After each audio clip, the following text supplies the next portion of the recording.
Welcome, everyone, to this bi-week special. My name is Aldo Gandia. We have a great cast of people. I'm going to start by introducing my buddy, Jeff Willis.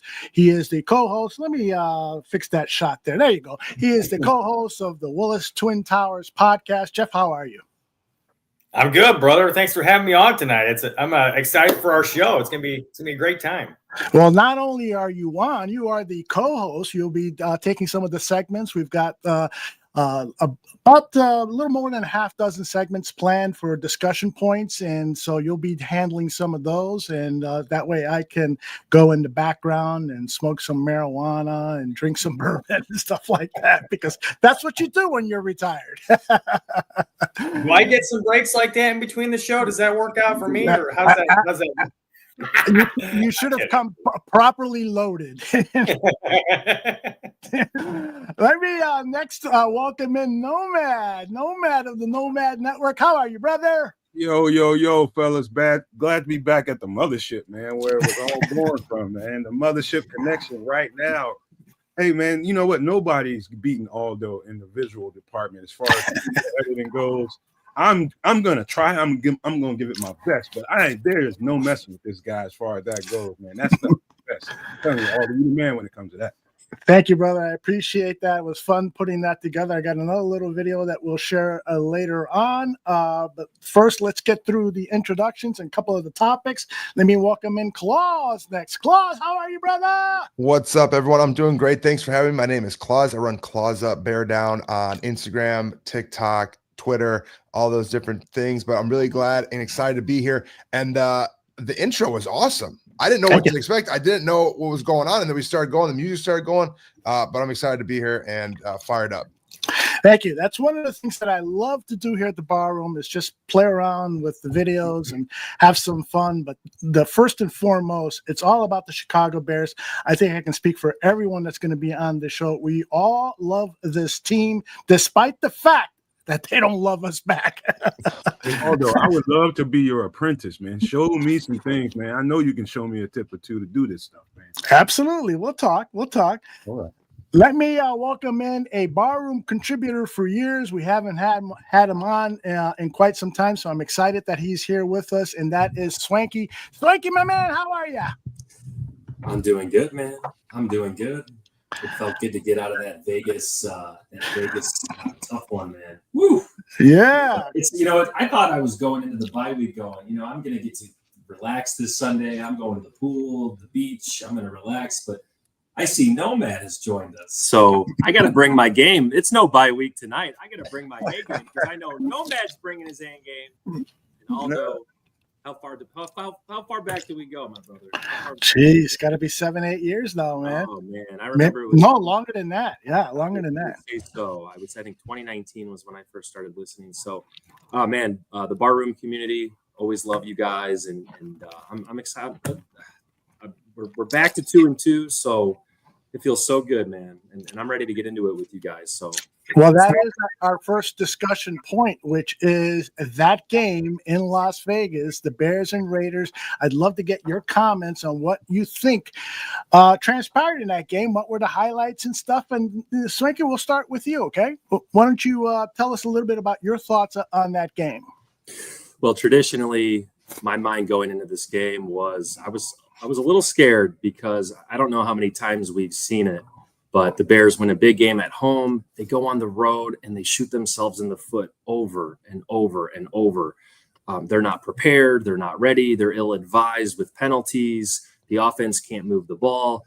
When we got 2 interceptions by Kevin Byard, it made me feel this team's ready to make a big step in the right direction today. I think early on, Oakland, wanted it a little bit more on the defensive side of the ball. But give Ben Johnson a lot of credit. Let's not forget, this is just his 4th game in the NFL. He is still learning the strengths and weaknesses of this personnel that has been given to him.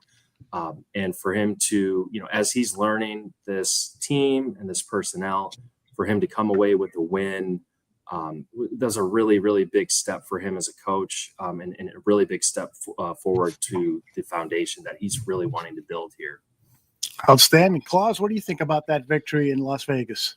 Man, I think it's a big culture win. I think it's a shift in from what we've seen in the past. I believe the Bears were able to find ways to manufacture a way to win in the end. I think it was great to see Caleb yet again have a fourth quarter comeback where he was able to lead the team and get after them and able to get that score in.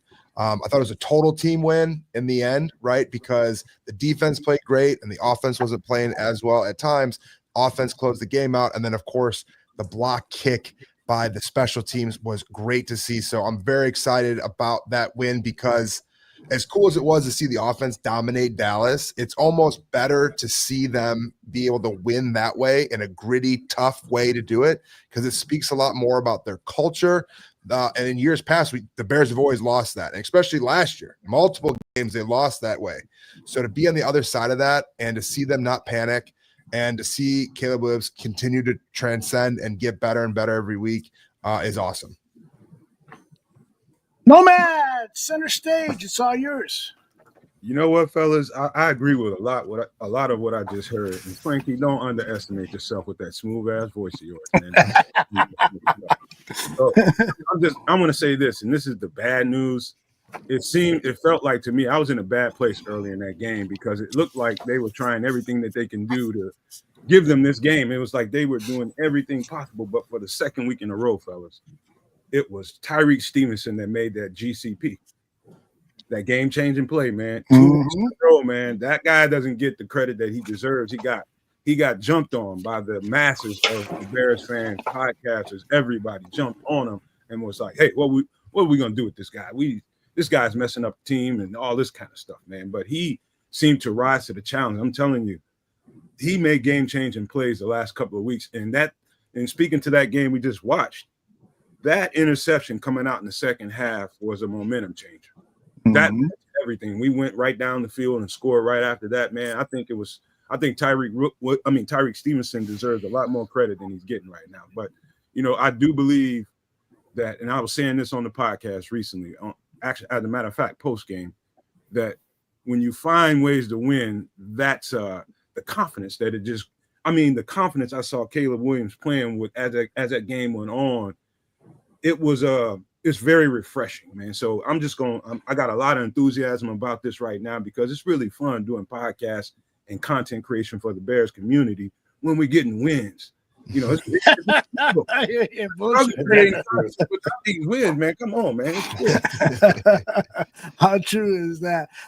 We've got a new guest coming in. I'll bring him in right after I get Tim's thoughts on the victory over the Raiders. Excuse me. Aldo, oh my God! I can't tell I've you never guys been more thoroughly. What's the word I'm looking for? Like, it's not embarrassed. It's just like you hate me right now, right? Don't you? Yes. For those of you who don't know, Jeff has a twin brother named Tim, and I just fucked up. So anyway, save me with some astute analysis. You're certainly not the first person that's ever done that. You know that by now. In any case, that was pretty funny. But yeah, I mean, I agree with pretty much everything you guys are saying. Ben Johnson alluded to the culture win in the post-game video that the team, put out there on the X account. But yeah, that's exactly what it was. In years past, we see these guys. First of all, you don't see 60 minutes of fight like you did, on Sunday in past years. You just didn't see that. You'd see them crumble or fold late in the game when things weren't going their way. They didn't handle adversity well. And now you see them when things are. Ooh, got him. That's a nice. Still found a way. Go ahead. You're fine. Yeah. They still found a way to get it done. They won a game where all odds were against them a lot of times. And I think it's funny that I was watching, if you guys aren't familiar with Gabriel Talks Football here on the Barroom on Mondays, I was listening to Greg talk about how he never really, throughout the game as he was watching, he kind of felt like the Bears were going to win the whole way. And really, honest to God, as I was watching the game instinctually, I kind of felt that the whole time too. Like they were going to find a way to get it done, even though it wasn't looking good for a majority of the game. And it wasn't until the very end, right before that field goal was about to get kicked, where I started questioning, man, maybe they are going to finally lose this damn thing. And then sure enough, Blackwell saves the day with an amazing play. Again, when would you ever see that happening for the Bears. It only happens against the Bears in the past. So Yep. that was a really nice thing to see. So I totally agree with everything you guys said. Huge win, big time going into the bye week. The momentum completely shifts in a positive direction, and we're 500 going into it. So I really like the direction ahead. They have a chance to assess everything, and you guys are exactly right. It's a lot easier to look at things after a win. Indeed. I am so anxious to introduce our next guest here, G. Walker. How are you, brother? What's going on, man? How y'all feeling today, man? What's up, Feeling man? good. Look at he's wearing that Cubs hat. Yeah, I wonder Cubbies, why. baby. 1-1. Yeah, 1-0, baby. Nice. G. Walker, tell people a little bit about yourself and the work you're doing as a content creator for the Chicago Bears. What's going on, everybody? I'm G Walker, the CNG podcast, man.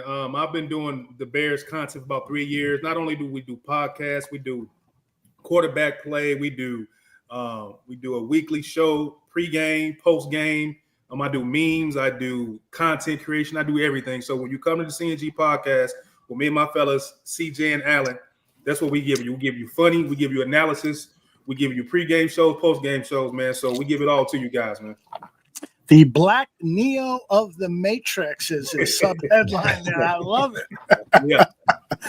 When I asked him, how should we refer to you? He said, G. Walker. I go, any relation to Luke Skywalker? And he said, shut the fuck up. That's my cousin on my dad's side, man. You know, I'm mixed, man. So I got it all. On me. Okay. Gee, we were on the topic of the Bears win against the Raiders. Why do you think we won that game? What was big about that game for you? I mean, I just think that we wanted it more than they did. You know what I mean? We had every reason to lose that game, but it seemed like the Raiders was giving us every reason to win that game. Mm-hmm. Whether it was Geno Smith with interceptions and fumbling and everything, it would just seem like two teams that were pretty much almost similar. I think we had a better quarterback. We have a better quarterback. I think we have a better offensive coordinator, play caller, Ben Johnson. And I think we got a little bit better defense, even though our defense is just hemmed up and nobody's here. But Tyreek Stevenson that stepped up 2 weeks in a row. Then you got the captain, Kevin Byard, who stepped up with 2 interceptions. So it seemed like it was tough, but it seemed like towards the end, through the whole game, we had everything that was working for us. And if Caleb Williams is really the number 1 overall pick, then the cream rises to the top. If Ben Johnson is really who we think he is, then we win games like that. That was a very winnable game, and it was for once. We didn't have a stupid coach not using timeouts. We didn't know how to use clock management. It all worked together. So we're seeing everything that we should have saw last season against teams that we should beat. I love it. Great analysis. All right. What was kind of a player or a play that you really want to shout out for their performance? Claus, I know you kind of covered it a little bit, but I'm hoping that you will name the player that I've got in my mind. You know, can you read my mind, Claus? Well, I mentioned Caleb Williams' name, so I'm guessing you're going to say Caleb Williams, and I think that Caleb is really showing his leadership ability by mimicking the coach.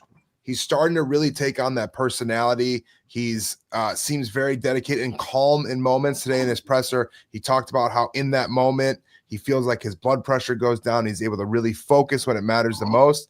And I think that is an invaluable quality in a quarterback and a leader and an athlete to be able to play at his best. And we've seen it we're at 19 games of him playing or whatever it is at this point, 21 games. It feels like that's true. When he had the ball in his hands and they were down by a touchdown, like he's going to score. He's going to find a way to win. And I think that quality is what makes people great. You know, it's how you talk about the greats in a long time. How many game winners did he have? And he should have had more last year. And the coaching staff and his growth as a quarterback and as a leader has put him in a position to continue, and he has earned the right to win these games that are close. And I thought it was a little bit too much time left in the clock. I was worried about it, but man, I'm proud of the young kid. He has more pressure. Is there anybody has more scrutiny, more pressure in the entire NFL than Caleb Williams, especially for a young player? But to be able to go out there and get that win and lead the team down is something very, very special. And I am so grateful he's a Chicago Bears quarterback. I'm with you, man. Absolutely. Let me acknowledge Lutz, the reporter, $9.99 donation. Really appreciate it. He writes, as all those aware, I published my prediction. Pete Carroll would have Raiders D fired up to demolish the Bears. Raiders D gave 100%, but the Bears didn't quit. This is Ben Johnson's and Caleb's team. Yeah, Lutz, you nailed it. And check out Lutz's work. You can find his work on Twitter or X. Just look for Lutz, the reporter. I think his name will pop up, and he does some writing over at Patch every week. It's a really nice column to read, and if you're nice to him, he'll give you a shout out like it did to me one time. Lutz, you're the man, brother. Thanks very much. All right, Nomad, we're going to go counterclockwise here, and then we'll go to Jeff and G Walker. Excuse me, let me switch this up, and then to Swanky. Nomad, what play or player do you want to talk about? Well, first of all, shout out to Lutz the reporter, man. I will look for your content on X when I'm back on there, and I'll share it with the people on the channel, man. So appreciate you for that, man. Hey, listen, I'm going to go back to Tyreek, and the reason why is football, a game. It really comes down to a couple of two or three plays during the game that are momentum changes that kind of. You can turn the volume down on a game. I say this all the time. You can turn the volume down on a game and just listen to it silent. And you can look on there and see which team has the momentum and which team doesn't. Sometimes you'll see it on the sidelines. Sometimes you see that extra pep in the step of some football player or the whole team. You'll see it. You can feel it. It's tangible. Tyreek Stevenson, for a couple of weeks in a row, again, man, made game-changing plays that gave the Bears the momentum. And that was, again, breathing confidence into a team that needs some. And now you stack victories like that.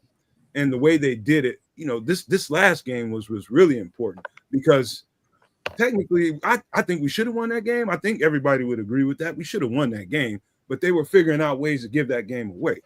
And that guy went out there in the second half and made a play right away. And everything just kind of blossomed from there. That's, I just look at the game and I look at energy for the most part. Later on, you can break down the film and start itemizing who did what, who didn't do what. But when you're live watching a game, I'm looking for energy.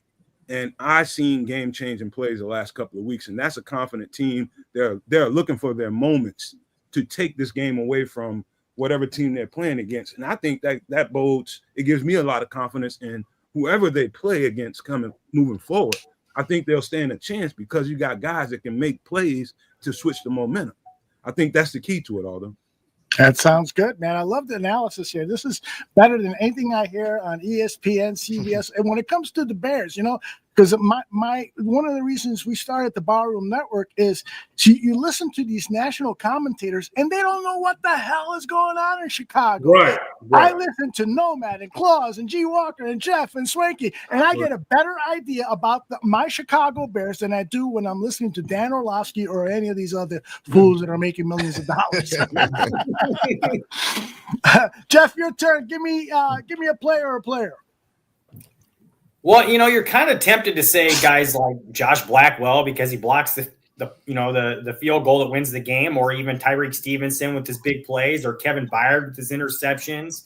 But I kind of tend to agree with Claus, and I'm gonna go with Caleb for a couple of reasons. For one, yeah, he missed some throws in the game, but you're consistently seeing this kid get better every single week, even in the face of adversity, even when they're not playing as well. The run game, they couldn't get that going at all. They were relying on the pass game for the offense to get anything going. And he pretty much delivered for the most part. There were some drops from some players. Cole Kmet probably played the worst game of his life. And I can say that as a Notre Dame fan, watching him play for 3 years at Notre Dame. Is probably the worst game I've ever seen out of him.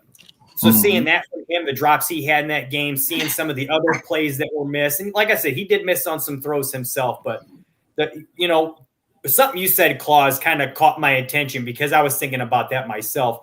His press conference today, he's talking about how his heart rate drops when he gets into those critical moments, those 2-minute situations. Ben Johnson talks about all the time, the situational football and how important that is.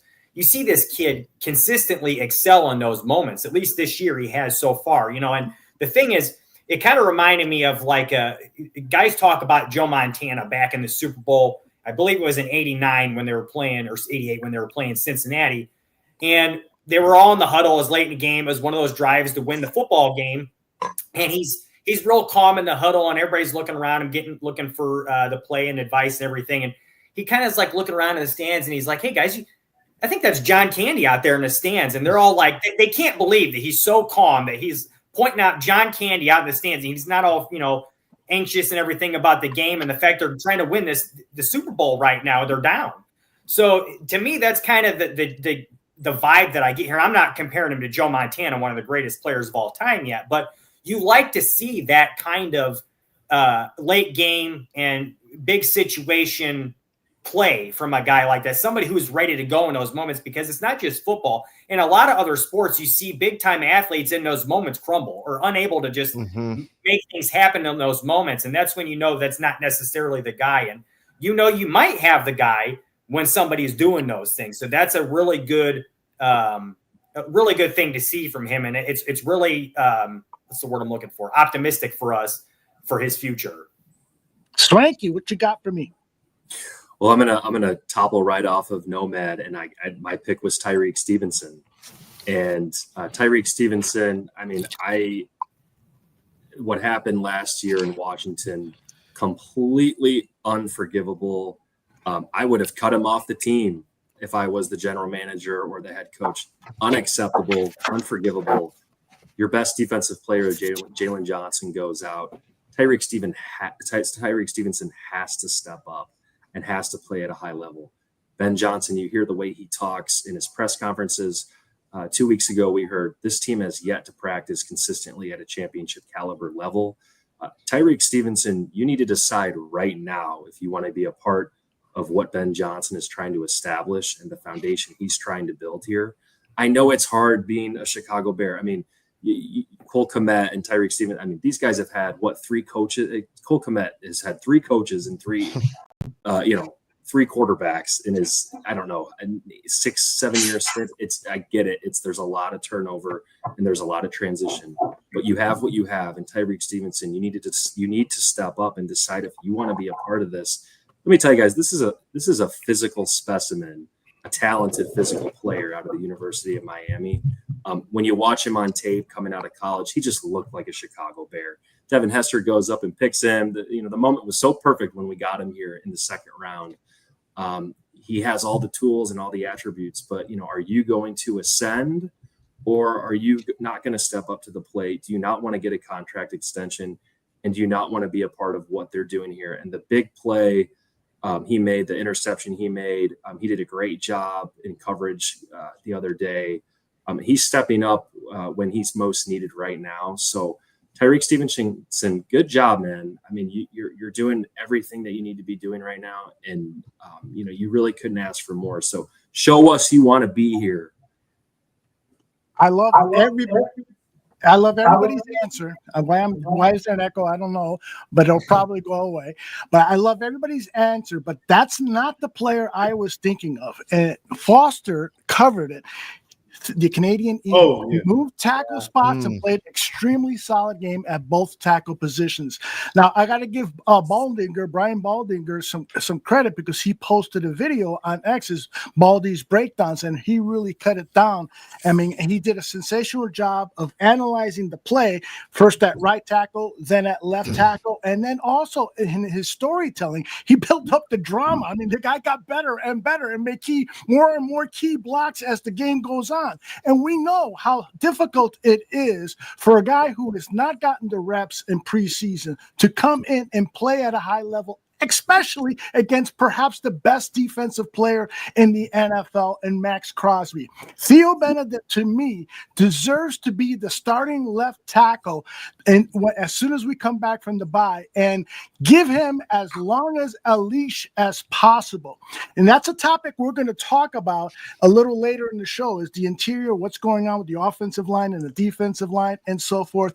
But Theo Benedict, to me, is a godsend. He could be one of the big things that could turn around the offensive line play if he continues to play at the level that we saw in Vegas. Anybody want to argue with that point? No, but I definitely agree with you, because it seemed like the offensive line once the bleeding stopped, because it was murder out there with Max Crosby on that right side of that other line. It was absolutely disgusting. Once that guy got out of the game and Audrey Trapillo came in, we saw the 6'8" baby bear hold his own, man. The baby polar bear was holding his own. Then you see Theo go to the left side because everything starts up front, right? So if the offensive line is not protecting, then you get stuff like where Max Crosby is giving you a forced fumble and an interception and tip balls, and he's doing all of this stuff in the first half. And then when they come to the second half, we got a smart enough organization and coaching staff say, hey, let's put the baby polar bear in the game on the right side. Theo, you've been a little bit better than Braxton Jones on the left side. Let's get this right and get these edges together, and that's exactly what happened. So shout out to the coaching staff for making that adjustment at halftime and making sure we get Caleb Williams in the groove and get his feet set and his mechanics set and everything so we can make sure we win this game, and that's exactly what happened. So the offensive line, Dan Roshar, Ben Johnson, great adjustment mid-game. Great adjustment mid-game. Lutz showed up to the bar room buying drinks for everyone. Another $10 donation. He's got this question: do the Bears players play harder because Ben Johnson does a real good infected with rabies imitation in the after-game locker room celebration? I don't know if they do, but I'll tell you what, the guy is inspiring. There is just no doubt about it. I mean, if fans can feel it, on a little video that the Bears social media team put together, I'm sure everybody in that locker room is feeling it too. It was funny when he did that routine that is becoming famous now. I was watching Caleb behind him, and it was like he was at church. I have spent a lot of time at gospel churches and so forth because I did videos on African-American preachers in the south side of Chicago, and he looked like one of those guys who was praising the Lord, man. I am telling you, he has bought into Ben Johnson's leadership, and I love it. Love it, love it, love it. Hey, you know what? I would have a take on that Theo Benedict one. One of the things that I get pretty irritated with is, to me, if you make it to the NFL, take it from me, you're a good ass football player. Number one, if you make it to the NFL, you can play some goddamn football. Number one. Number two is I don't like it when people just say we're in the off season and we just pick up some free agent from here or there, and everybody is rushing to put that label on him. Oh, he's not that. He didn't make it on this team or that team. You got to understand that it's a process for everybody. Everybody has their process. Like you'll see a guy that you will swear to the Lord that this guy's going to be a great football player in college, and he gets to the NFL and it's not showing. It's not showing at all. And in fact, it's not showing for a couple, 2, 3, maybe even 4 years. And all of a sudden, a player will hit his stride. The point I'm trying to get at is really doesn't matter where you get a player. It's about where he's at in development. And obviously they feel pretty confident about him. I would add this to it. I was one of the proponents of and I got jumped on tremendously by the people that support the channel, man. And I understood why. I said they probably should give Darnell Wright some left tackle reps. And I said this a long time ago. And I still think that was a mistake for them not doing that, because the more you can cross-train all of these guys, the better off you will be as far as your depth goes. And so I felt like they should have, but who knows what happens in this bye week. Maybe they do start giving them some reps over there. Maybe they'll lean Theo Benedict, but if Darnell Wright starts to perform in practice, he was pretty good to me. I know it's a lot of people that say he wasn't a good left tackle in college. I'd beg to differ with that. I would. I just have a hard time with them not actually attacking the left tackle position before the season.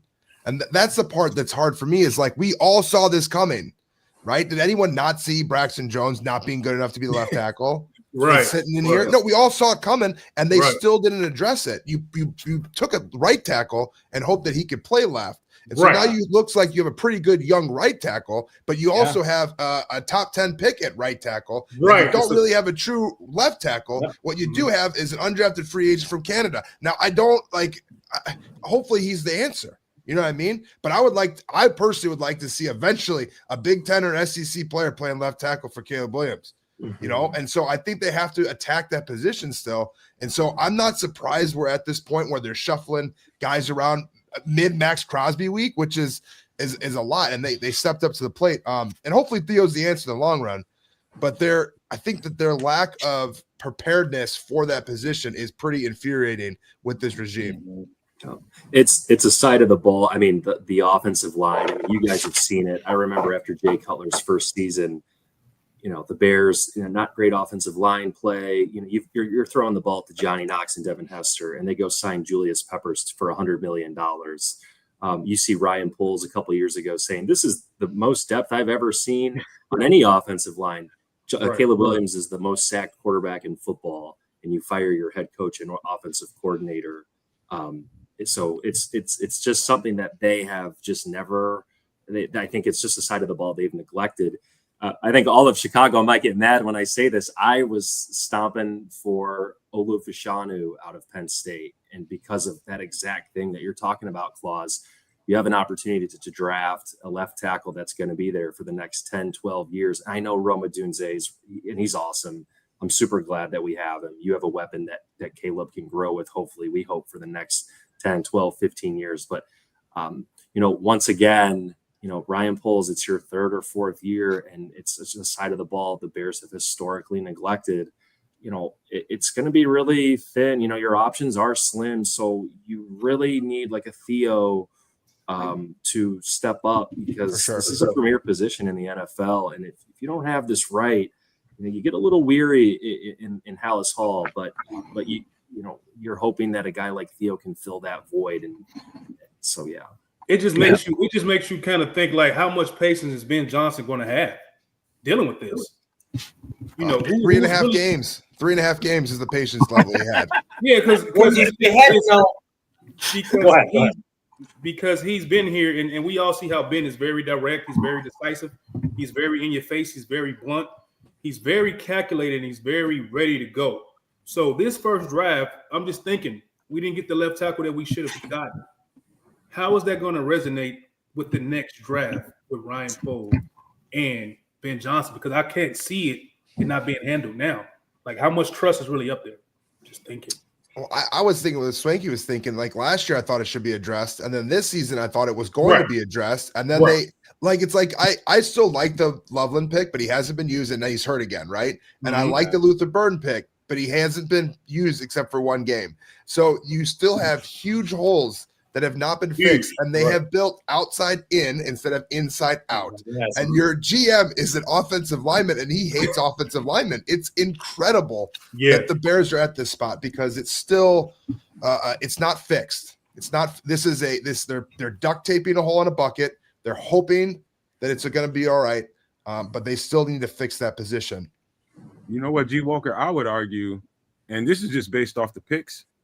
I would argue that the first couple 2-3 picks is more Ben Johnson than Ryan Poles. Like, it's hard for me to for sure. I mean, I'll just stop there. Go ahead. Good point. And it's just that because you can tell who's picked who. If it's all on up and up, right? The 10th overall pick is a tight end. 39th overall pick is a wide receiver. Then you get to 56, Boston College. My dad knows Ryan Poles. And you pick this dude. And you pick him who's more comfortable at right tackle when you have a right tackle that's starting who's soon going to be looking for an extension to get paid. So it make sense. I think it doesn't make any sense. Yeah. I was just going to say, I mean, I was waiting till we got into this with just the power dynamic at Hallis Hall, and it's such a long conversation. Yeah. I'm sure we'll get into it later, but I think it's just so obvious, the drafting of Colson Loveland and Luther Burden with your two top 40 picks just screams that this is Ben Johnson's world. We are all living in it. And this was the deal coming in. This was the deal. Hey, I don't know. I could go to the Jets. I could go to the Raiders. I could go to all the other shitty franchises. If I'm going to come to your shitty franchise, I have the power. Go back. I advise everyone, watch, and I watched it the other day, watch Ryan Poles call Luther Burden. And when they draft him, look at his face. That is not the guy he wanted to take. What was he, 38 or 39? 39, yeah. 39. That is not the guy he wanted to take. So, it really speaks to the, the control and power that Ben Johnson has. And I could go and abbreviate it so much. I'm sure we'll get into it more, but very much so. I think it's Ben's world. We're all living in it. Think about it in this sense. When did Ryan Poles get his extension? Before or after the draft? Before. I thought it was after. Before, I thought it was after. Yeah. Yeah, It's after. draft.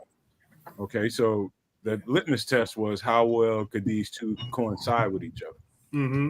And you know, right afterwards, Ben Johnson got his way pretty much in the draft, and Ryan Poles got his extension.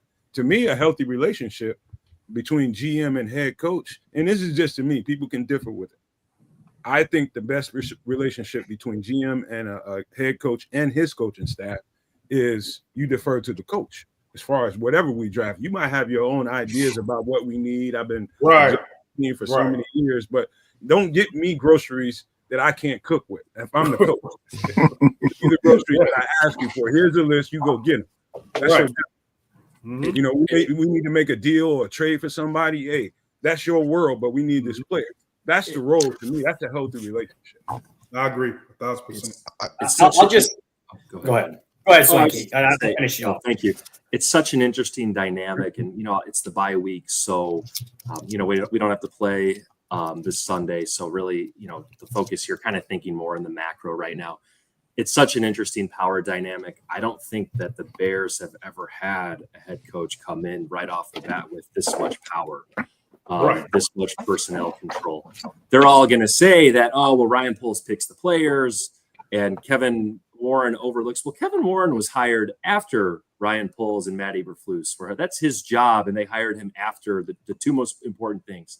So, you know, you almost I view it in two ways. One, I feel much more comfortable with Ben Johnson,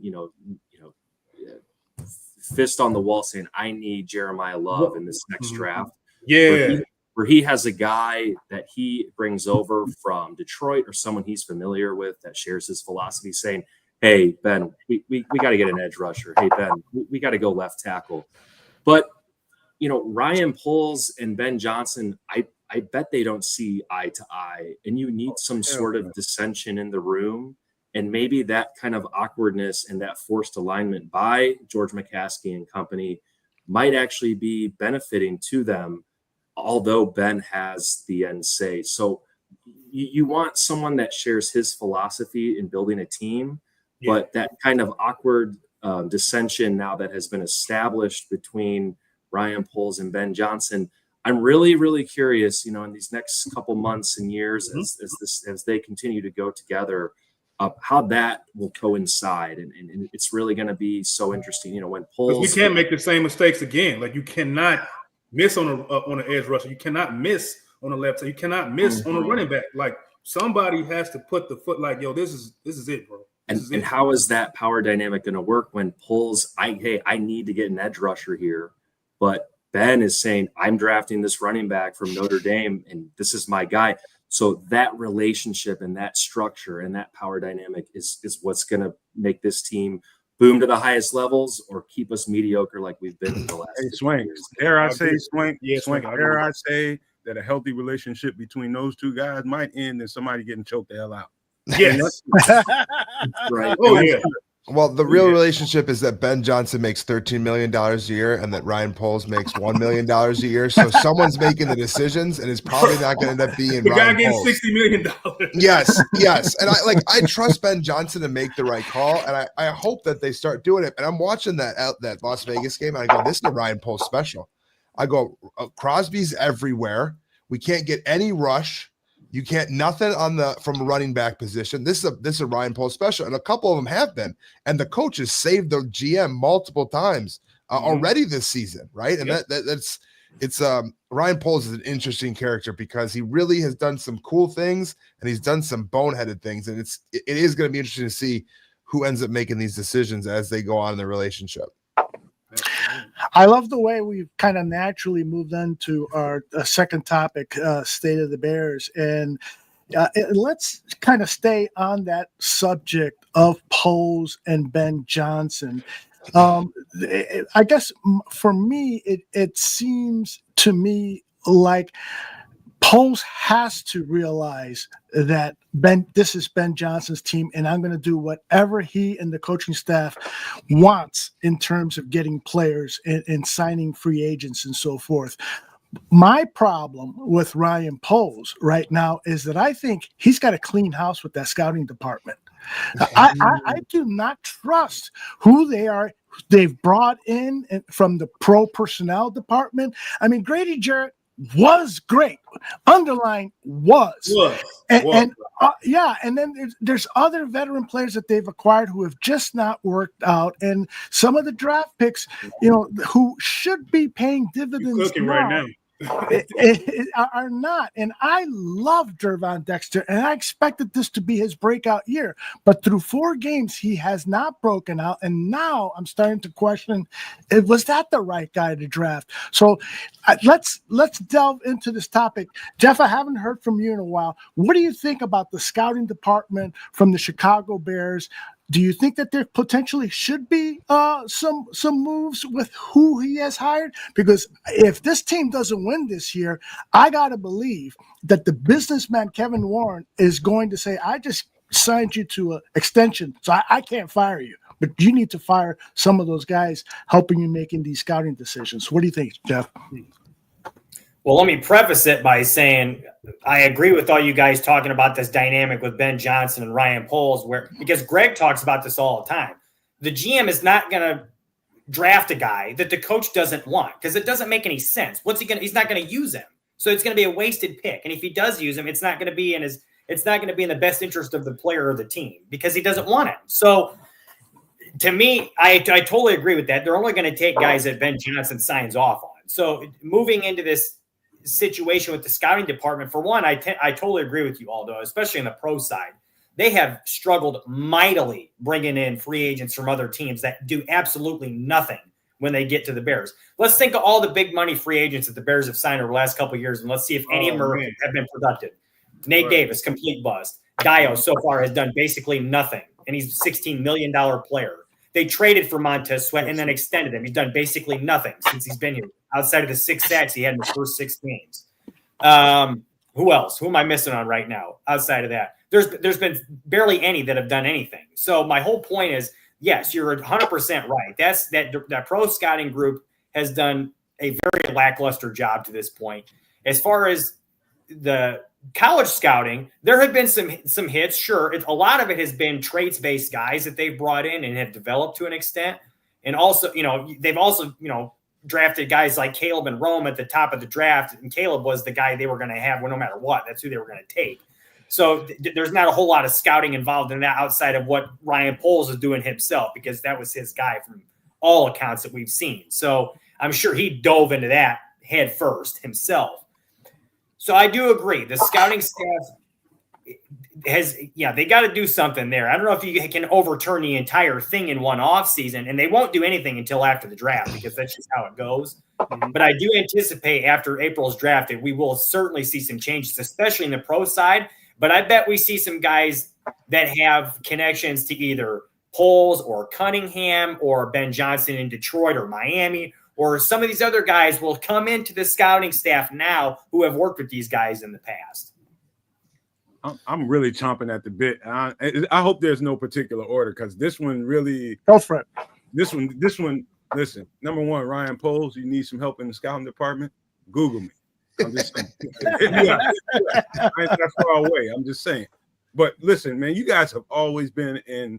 Every one of you guys, I'm just going to assume, have been in a team structure.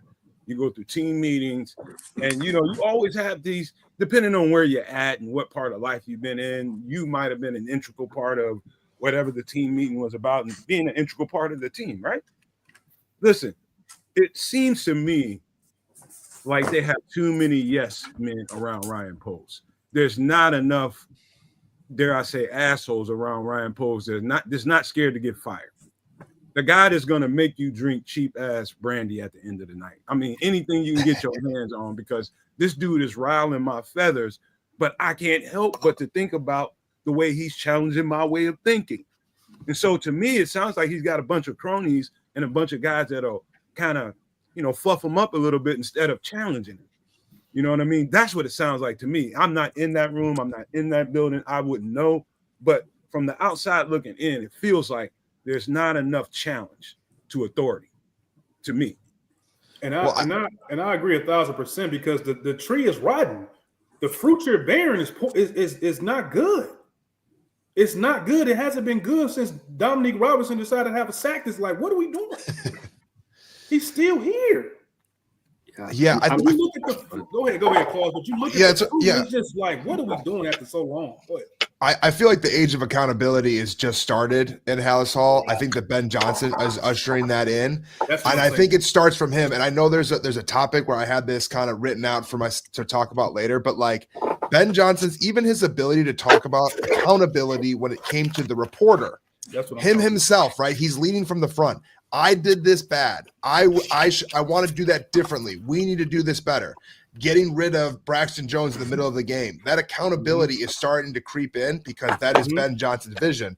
And if they can all be that way, if that trickles, it needs to trickle up, I guess, or if Ben Johnson at the top of the pyramid, it needs to trickle down, and hopefully Ryan Poles is being accountable, and he goes, man, I have messed some things up. I need to learn from this talented head coach I just hired and try to figure out what we need to do better. But it's tough because like after week 2, I was like, fire everybody again. That's where I was. I was like, fire Ryan Poles.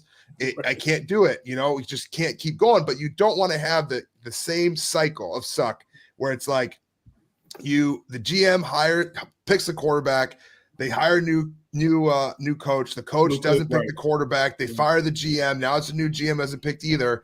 And so they have to make it work somehow. Right. Mm-hmm. And I just, you want to see these things start to happen, but already this draft doesn't feel tangible in the results of what is going on a week-to-week basis. Shamar Turner's nowhere to be seen. Finally, the Ozzy's allowed to play, I guess, and then he shuts down Max Crosby. So what are you seeing in practice that he all of a sudden you're like, no, he can play. Go ahead and deal with Max Crosby. And then he just handles Max Crosby fine. Right. So that's where the freaking the Boston College tree finally worked out for everybody. Yeah. But it needs to be better, and they need to find ways. But it's the age of accountability, and it's starting with Ben Johnson. Yeah, and that age of accountability, starting with Ben Johnson, it builds into, I think, a lot of the decisions that Ryan Poles makes and the foundation of what he wants to do. Believe it or not, guys, I think it stems from George McCaskey and his constituents and what they've always wanted to have in Chicago. I remember Ryan Poles' first 2 draft picks were Jaquan Brisker and then Kyler Gordon. I just feel like there's a certain comfort level that Ryan Poles and Matt Eberflus get, going defense, old-fashioned defensive coach. So, it's kind of that yes man philosophy that trickles all the way down from the top. Well, now here comes Ben Johnson. Mm-hmm. And Ben Johnson says, Ben Johnson makes it clear, I'm not going to go to a bad franchise and a franchise that won't take care of me. He took this job in 20 minutes. Right. So you have to really step in and know that he's going to, he has his agenda and way of doing things. The Chicago Bears, they never go out and sign the biggest center in free agent.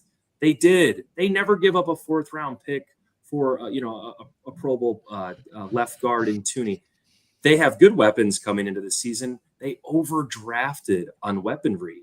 Mm-hmm. And I don't, people are so critical. Well, Luther Burden and Colson Levin haven't gotten action. I'm going to give them the benefit of the doubt. They're early in their careers.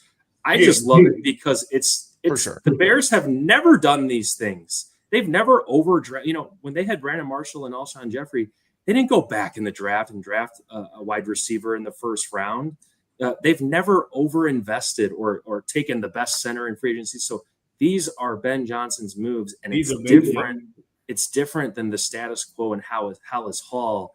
It's just so stunning and frustrating that they had to align him with Ryan Poles. It seems like George and Kevin refused to admit that Ryan Poles is a complete failure. So it's this power dynamic that is in Hallis Hall right now, and their relationship and how they can do this together is what's going to take this team from being subpar to being great. And can they somehow find a way and a formula to become the Chiefs, to become the Bills, and can we take that next step?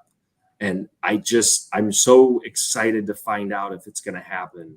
And I'm just really happy because this is something that we've never had before in a head coach coming in and doing these things. You know Just what? to piggyback on what you were saying, look how fast they built the offensive line. It was all Ben Johnson. Ryan Poles was getting hung up on for years about coming here. You know what I mean? We have to understand the amount of luck that Ryan Poles has been bestowed upon him. You were lucky that Lovie Smith, we got the first overall pick. You were lucky with Carolina. You were lucky that Ben Johnson is a season ticket holder to the Chicago Cubs and wanted to come to your city and coach your quarterback. You know what I mean? Ryan Poles has been extremely lucky, and then we're starting to see what's really starting to happen up in Hallis Hall. Now you got a real grown-up who knows what he needs to do, what he wants to complete, being around Dan Campbell all these years, and the GM that he got up there. Not Poles, but Ben Johnson is coming with that type of pedigree. Like, look, I know what I'm doing, and we're going to see real soon here in the next draft what's really going to happen between him and Ryan Poles. It's going to be quick. We're not going to have to wait and see, because if this was all a collaborative effort and Ryan Poles didn't get the guy from Boston College, and all we're going to see, the fan base is not going to give it that much grace anymore. You know what, G Walk and Swank? Just think about this, and when you got time, just think about it. And the litmus test is clearly in the NFC. It is Philadelphia and it is Detroit, right? You would say that easily. Yep. And how you win football games and how you win football games consistently, how you build success for consistency. How you do that is dog depth. I'm creating. Yes. Yes. Dog, how deep can you go with dogs? You start thinking about itemizing this roster, and you start thinking about how many dog football players that we have. Right. The question you'll come up with is, do we have enough? Do we have any? Who are the dogs on the team? You Who are said blue no, man, chip you guys? said Who's you blue said chip? assholes. You said assholes. Like who are the guys who are the down and dirty guys who are going to go hit people as hard as they can? I mean, maybe Kevin Byard started to show it a little bit, but he's still like it's so much great character guys, and I appreciate that to a degree. But you need down dirty dogs who are going to be barking at people and getting after them. You got to hold them back. Like, stop, dude, you're going too crazy, you know? Is Montez Sweat a dog? Is Gervon Dexter a dog? No. Do you see dogs? No, none of them. Like I can't look at him and go, man, that guy's probably an asshole. And I love him that he's a Chicago Bear. There's no one. Like Max Crosby is 100% a psychopath and an asshole. You know what I mean? He's trying to destroy Caleb Williams. Jalen Carter, a psychopath and an asshole, documented, right? It's like the Bears need guys like that so they're able to actually have more toughness on the team. Yeah, I'd say I put Tyreek in that category for sure. Yeah, you can put Tyreek in there. I put Grady there, healthy, 100% Grady. Yes. He's that kind of animal. I put KB there, Kevin Byers there. He doesn't show it in his attitude, but he will play it. He'll play the game like that. TJ. I think Luka Burton's got that temperament to him. That's true. We just need to see it more. Thinking of some guys on offense that I can throw in that category. I think Darnell Wright's got some pretty good nasty to him when he needs it. Mm-hmm. But but you start thinking about it and measuring it to the guys that have depth at dog. Right. We still don't have enough. We don't have near enough to compete and go hard with these teams, man. You got, they got a legion of guys that can come try to tear your head off in Detroit, dude. Yeah, whole legion of them. And so that's how you win games consistently. Yes, they will break down at the end of the season, and that will come back to bite them. They play every game like it's their individual Super Bowl, every single play, and they won't be healthy enough to take it the distance this year. I'm just going to tell you that right now. They play. I hate to say this because I was a hardcore football player, but they play a little too hard, and it's going to cost them in the end. I want to switch gears here real quick, but I agree 100% with you guys. I feel like there's too many nice guys on this team. We need some more of the. I feel like Kyler Gordon and Brisker are two more guys you might consider to be the dogs on this team. Some guys who bring it when they hit the field, But I agree 100%. You were watching Max Crosby in the game on Sunday, talking all kinds of smack to Caleb directly to his face on the field, not caring. Then obviously after the game they're hugging and stuff and shaking hands. It's just a competitive spirit of the guy. You love to see it. I want to see more of that on the Bears as well. So that's, again, like Aldo was talking about earlier, that shift in maybe the scouting philosophy, maybe bring in some different guys with some different eyes and feelings towards players. I think that could bring a shift that we might see going forward. But to kind of switch gears here, guys, I want to know what you guys' level of confidence after these last 4 games is. Now, obviously, after the first couple of games, it didn't look so good as far as how the Bears might finish this thing off. But now we've got some upward momentum, some good trajectory. How do you guys see the rest of the season going? Do you see them on pace to having a winning season, getting those 9 wins, maybe even competing for a playoff spot? Let's start with you, Claus. Yes, I do. I think 9 or 10 is easy, not easy, but it's definitely possible. I think that they're gonna. What I'm nervous about is like the typical Bears game, But I think last week kind of said like, is this different? Is it different now? And you have to get through a full season of Ben Johnson to really figure out if it's different. But did anyone else watch the Bengals yesterday? Yes. Like if the Bears should beat the Bengals, right? And all of a sudden the Ravens feel mortal. And dude, like you can't lose to Aaron Rodgers in the Steelers at home. So you start to like look at it, it's like, okay, you're going to lose probably Philadelphia. Detroit's going to be a tough one. I think they can split with Green Bay, who doesn't look that good. They just tied Dallas, right? Like a tie. I think that's a winnable game too. I think you beat Minnesota. So you start looking at it, you go, if they get Washington, you get Washington right away, and then you build off of that, you could rattle off a couple wins and you could look at that 9 and 10 range and really be in that playoff hunt. But I think that the litmus test really is like being a winning football team and Caleb Williams getting better every single week. And if that happens, we're in a really good spot as a franchise. Go ahead, G. Walker. I agree. I just think it's going to come down to, the guys just sticking together. Chemistry means a lot, man. And we're getting guys back healthy. We're getting Edwards back. We're getting Kyler back. We're getting a lot of guys healthy. So the defense is going to be better. If Tyreek Stevens is any type of indication of what this secondary could look like under Dennis Allen, it's scary hours, man. So we get a weapon back with Kyler coming back. We get our bruiser and our guy to put out snot bubbles and Edwards back. So I think we can get to that 9-win range. It's just going to come down to, can we win the winnable games? Can we upset one good team? It's going to come down to stuff like that. Like, can the run game and the offensive line block well enough and the tight ends do what they need to do well enough? Then we can start to see. I think we're going to trend up. I think the more we win with less, the better and more confident we'll be as a team going forward, because we're not all stacked up yet. So if we could come out here these next couple of weeks, like you said, we beat the Commanders, then we beat the Saints. That's what, 4-2 right there? You're 4-2. Right there. So it's just, can we control the clock? Can Caleb continue to not throw multiple interceptions? Can he look for Roman Doomsday when he needs him? Like, we have to start establishing an identity for what we are right now, and then we can come in week to week and we can get 9-10 wins. Absolutely. Let's just go clockwise. Go ahead and rebuttal him, Swanky. Yeah. There about 5 or 6 years ago, I think NFL defenses really trended towards, you don't need to be the 85 Bears to win. Mm-hmm. As long as you're just average, but then you have, playmakers that can make quick plays, big turnovers. You've gotten that the last couple weeks now. Yeah. I just fear that the flaws overall with the penalties. I think the offensive line still hasn't found their rhythm, and the defense in the run game, the run defense. It just hasn't come together fondly enough for me to be completely confident. I think that this team is still more ill-advised. I don't even know if they're even as good as their 2-2 record. Not to be a home record here, but I honestly feel like this is more of a 1-3 football team right now.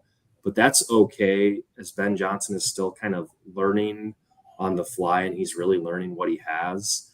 I think that for me, the focus needs to be on Ben Johnson and Caleb Williams. They need to establish a tone and establish a foundation together. That's what this season is about. So as long as they do that, if they can get into shootouts, I'm hoping by the last 4 or 5 weeks that this offense is automatic. I just see it being a little rocky right now, and I think we're going to get the inconsistencies and the flaws to continue. That's ultimately going to prevent us winning the games that we really could be winning. But I think you want to see this offense. I think that's what's important this season, is seeing that offense really start to thrive late in the season. I agree. Oh, man. No, man, let's hear your thoughts on that. Well, I got to start it off like this. So many times in DMs on Twitter or privately after we do, if I post a short or after a show, people will comment. And a lot of times privately, sometimes people will email. And I think people trust the analysis on the channel, man, on our channel. And they want me to declare. They want me to tell them, hey, how many games can the Bears win? And it's so hard for me, man. I get butterflies every time I have to answer because they want me to declare, and it's hard for me to declare. And so much of it is just like I was talking about earlier. Everything is energy. Every single thing is energy. It's about momentum. And in this case, it's about injury and health and momentum. Yes. You know, you got those two things going for you towards the end, and you're flowing. You're flowing. You got everything going, and everything that gets in front of you is almost, it's like it's a wood chipper. And so I would never sit here and tell the Bears community that the Bears have no chance at all. I know most people would say the Bears have no chance to really go deep in this season and go into the playoffs. People will tell you that. I can't ever declare that for you. I think everything is about making sure you're healthy enough going towards the end of the season, and it's about energy and flow. If they can hit that stride at the right time, I do think they have the pieces on the roster to do some things in the playoffs. So I can't say whether or not these guys are going to be a 9, 10, 11-win team, 8-win. I can't say. I can tell you from what I've seen is the arrows look up to me. They look up to me, and I just think they just keep stacking, you know, the little things and not hurting yourself and winning turnover ratios and shit like that. And I think you put yourself in a good spot to win some games towards the end and you prove everybody wrong about you. Facts. Yeah, and you know what? I agree with you guys. I think the team is on a pretty good trajectory right now. I think and this Washington game is one that really I'm going to have my eyes on. They're going to have a little extra chip on their shoulder for this one. Tyreek Stevenson, especially after the game he had last year to finish it off with the Hail Mary play. So I really think they're going to be trending in the right direction for that too. The 8 to 9 wins, I think, is a good number. I saw somebody else said that. I think that's a pretty decent number. I see a slate of games here coming up that's very, very winnable. Like you guys were talking about. Cincinnati looks terrible right now. Baltimore, they're all over the place. I don't know what's going on with them. Their defense doesn't look anywhere near what it has in the past. Madubuike is out for the season. Huge part of their D. The Giants are a beatable team for sure. You guys mentioned Pittsburgh with Aaron Rodgers. They're pretty good. That one I'm not so sure about, but still I know I'm missing a game in here, but there's 5-6 winnable games in there. I would hope they'd pull out at least half of them, and get themselves in a good spot there. So I tend to agree with you on that. And that's what was so crucial about the Raiders game. Can we come together and win a winnable game and not lose those? Those games are so important than you beating somebody by 17 points or 18 points. Can you establish the identity to win an ugly game? Yes. We have to establish, can we win ugly? Some games you're not going to get Caleb with 3 touchdowns and 288 yards and 56. Sometimes he's going to be 17 from 34 with just a clutch throw to Rome Odunze for a touchdown. DeAndre Swift, runs it in at the end. So that's where we have to establish that identity at, is to win tight, close, ugly games. And I think we got a few we can get those to. Speaking of the tight, close, ugly games, I want to dig into this a little bit more. We got another guest that's going to join us here. So let's go ahead and bring him in. Brendan Shagrew is coming in from Bears Wire. We appreciate you joining us, Brendan. Thanks for being here.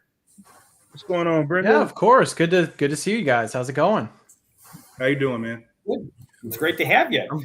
I want to dig into this next subject. We were talking about the record and whether we think the Bears could get to 8 and 9 wins. But we've also had some conversation earlier about winning these games that we wouldn't have won in the past, like they did against the Raiders on Sunday, coming back, fighting hard, and winning a game where adversity struck hard and they found a way to get it done.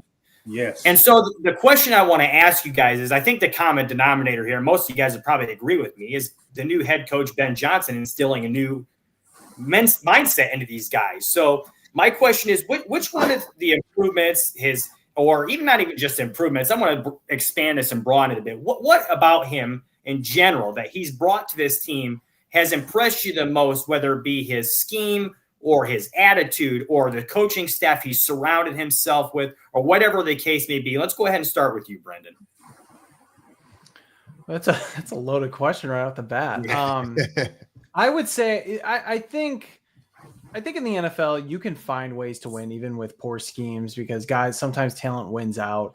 Look, we saw that even last year at times under Shane Waldron. The offense looked good, but it was always sort of on a bridge of toothpicks where just anything the one little collapse, that thing's going down because there was no culture. There was no just firm belief or leadership at the top. And so, I mean, it's a buzzword, but I would say accountability from all levels. I love the way that he looks himself in the mirror and it feels like he means it too. I mean, guys, there's always coach talk there where a guy will get up there and says, I need to be better.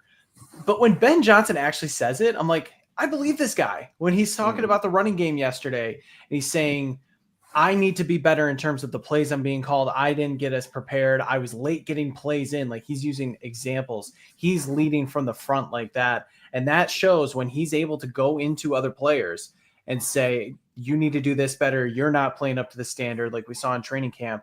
It actually means something instead of guys just sort of pointing fingers at one another.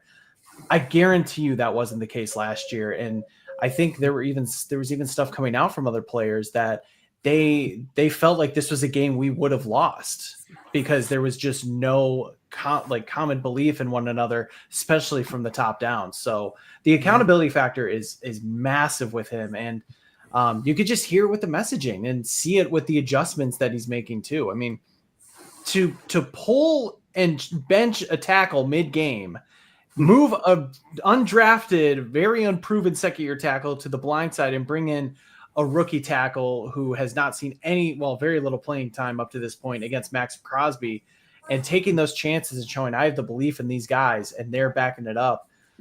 I just think that's huge, and it's really starting to permeate within the team now. You can see that belief from everywhere else. It's actually starting to come up, and that's why they win this game.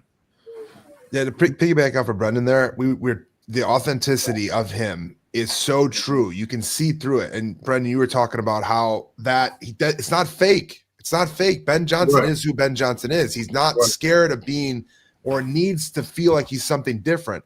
Flus always felt like he had to project this coach. He was trying to act like who he was. But Ben Johnson is who Ben Johnson is. And I think his attitude and his intensity, like during games, even with the Luther Burton flea flicker, like his reaction, there was no reaction. He's like, I got the next play to call.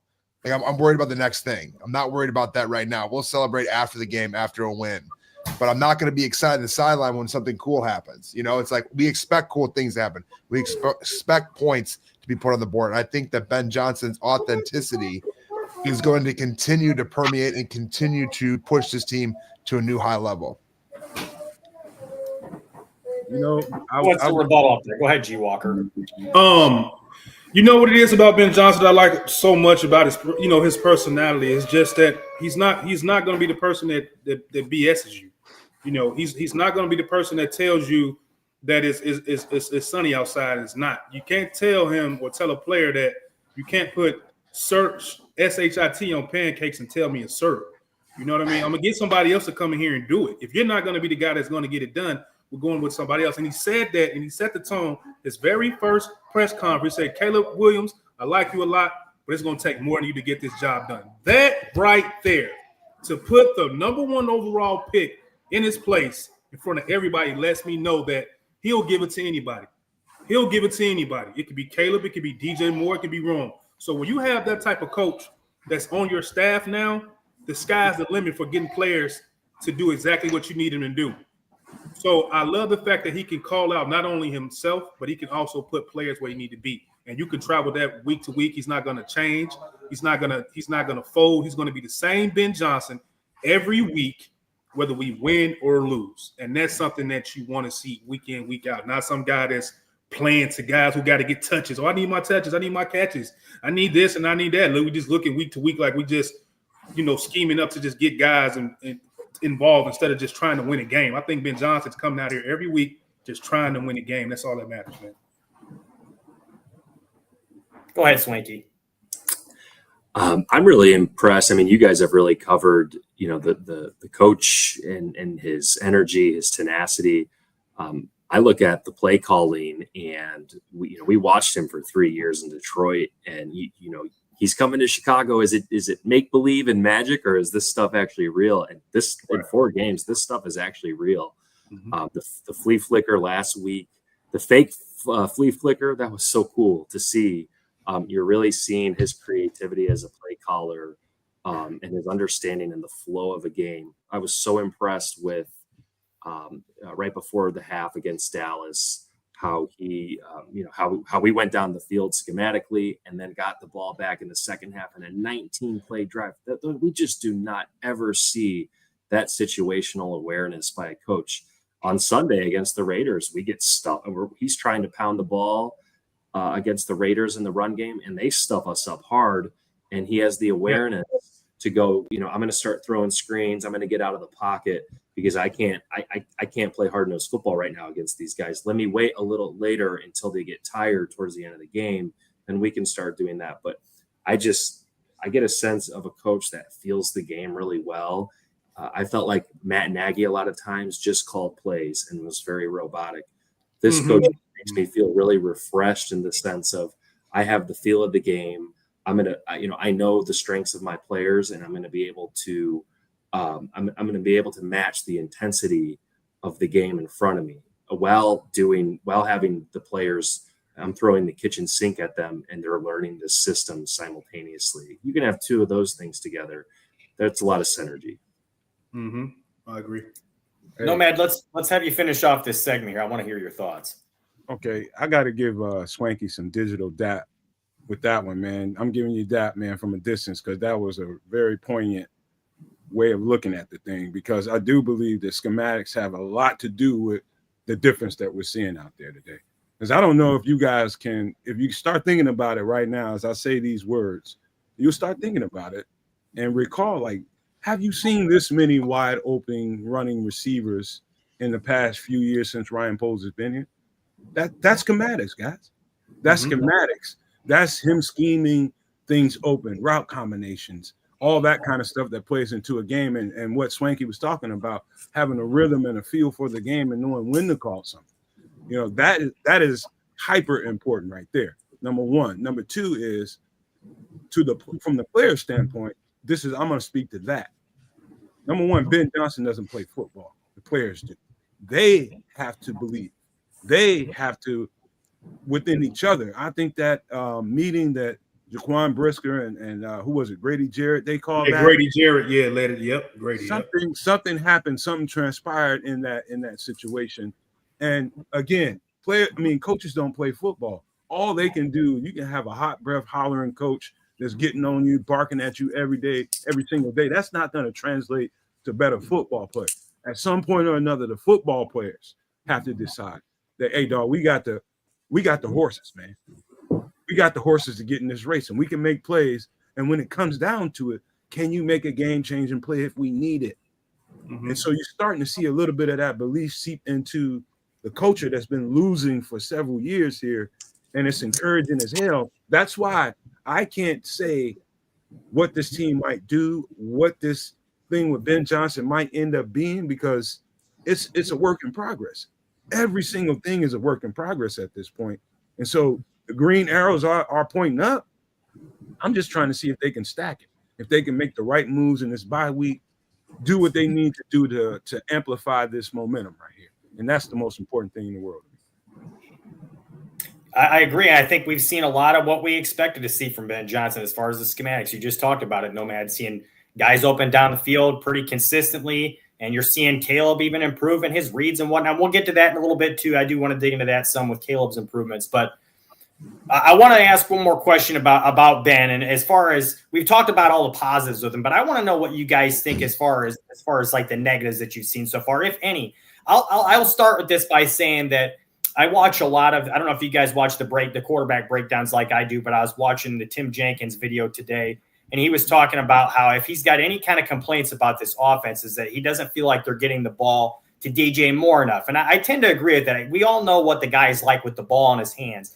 I want to see them with the struggle in the run game, use him more in the quick game as an extension of the run game. Get him the ball in his hands in space, let him work more. we know they like to use the screen game. So I just feel like we need to see him get involved in that more often, at least more so than he has been. So, Brendan, let's start with you. I want to know your thoughts on Ben Johnson, what you see him possibly making improvements, and if there's anything you don't like so far that you've seen. No, he's perfect. Next question. No, I'm just kidding. No, I do want to build off what you said about DJ Moore, though, because I think they are trying quite a bit to get him involved in those short yardage situations with screen games, with flare routes out of the backfield, lining up in the backfield, giving him pitches. If anything, I don't think they're doing enough with him downfield, and it's almost like they're giving away their strategy a little bit by having him in that position, because I feel like we're seeing so many short yardage passes that you kind of expect that now, and you don't consider him too much of a threat when he's actually running a route downfield. That limits you, in my opinion. So I'd like to see a little bit more there. Look, I'm not in the locker room. I don't understand. I don't know the conversation, or I don't understand the conversations that are happening, but I just don't know why Roschon Johnson has not gotten a single carry. Something must be wrong. Something is going on there where there is just no trust that he can actually be an RB2 or even an RB3, because the RB3 is DJ Moore or Luther Burden or something. He was the goal line back last year, and he was decent at it. His conversion rate for first downs and touchdowns was far and away better than his rookie year. And with the struggles in the running game, I'm surprised that we haven't seen that happen through 4 weeks. I think Kyle Monungai's shown a little bit. I think DeAndre Swift, I do also agree with what Ben said, that he's not the full problem why the run game has not gotten off to a good start. But he's also not doing himself any favors with his limitations, with his vision. So I would say some of the usage a little bit. And then quickly, some clock management stuff has popped up here and there. I was surprised that either Ben didn't know that the 2-minute warning was coming in the first half, or he just wasn't prepared to get a play in. He just let the clock run all the way down. I thought that was surprising. You can go back to week one. He was upset about that. Yeah. So he seems to figure out his mistakes after it. And so far, I don't think we're seeing too many repeat mistakes, which is good. But there have been a couple clock management instances.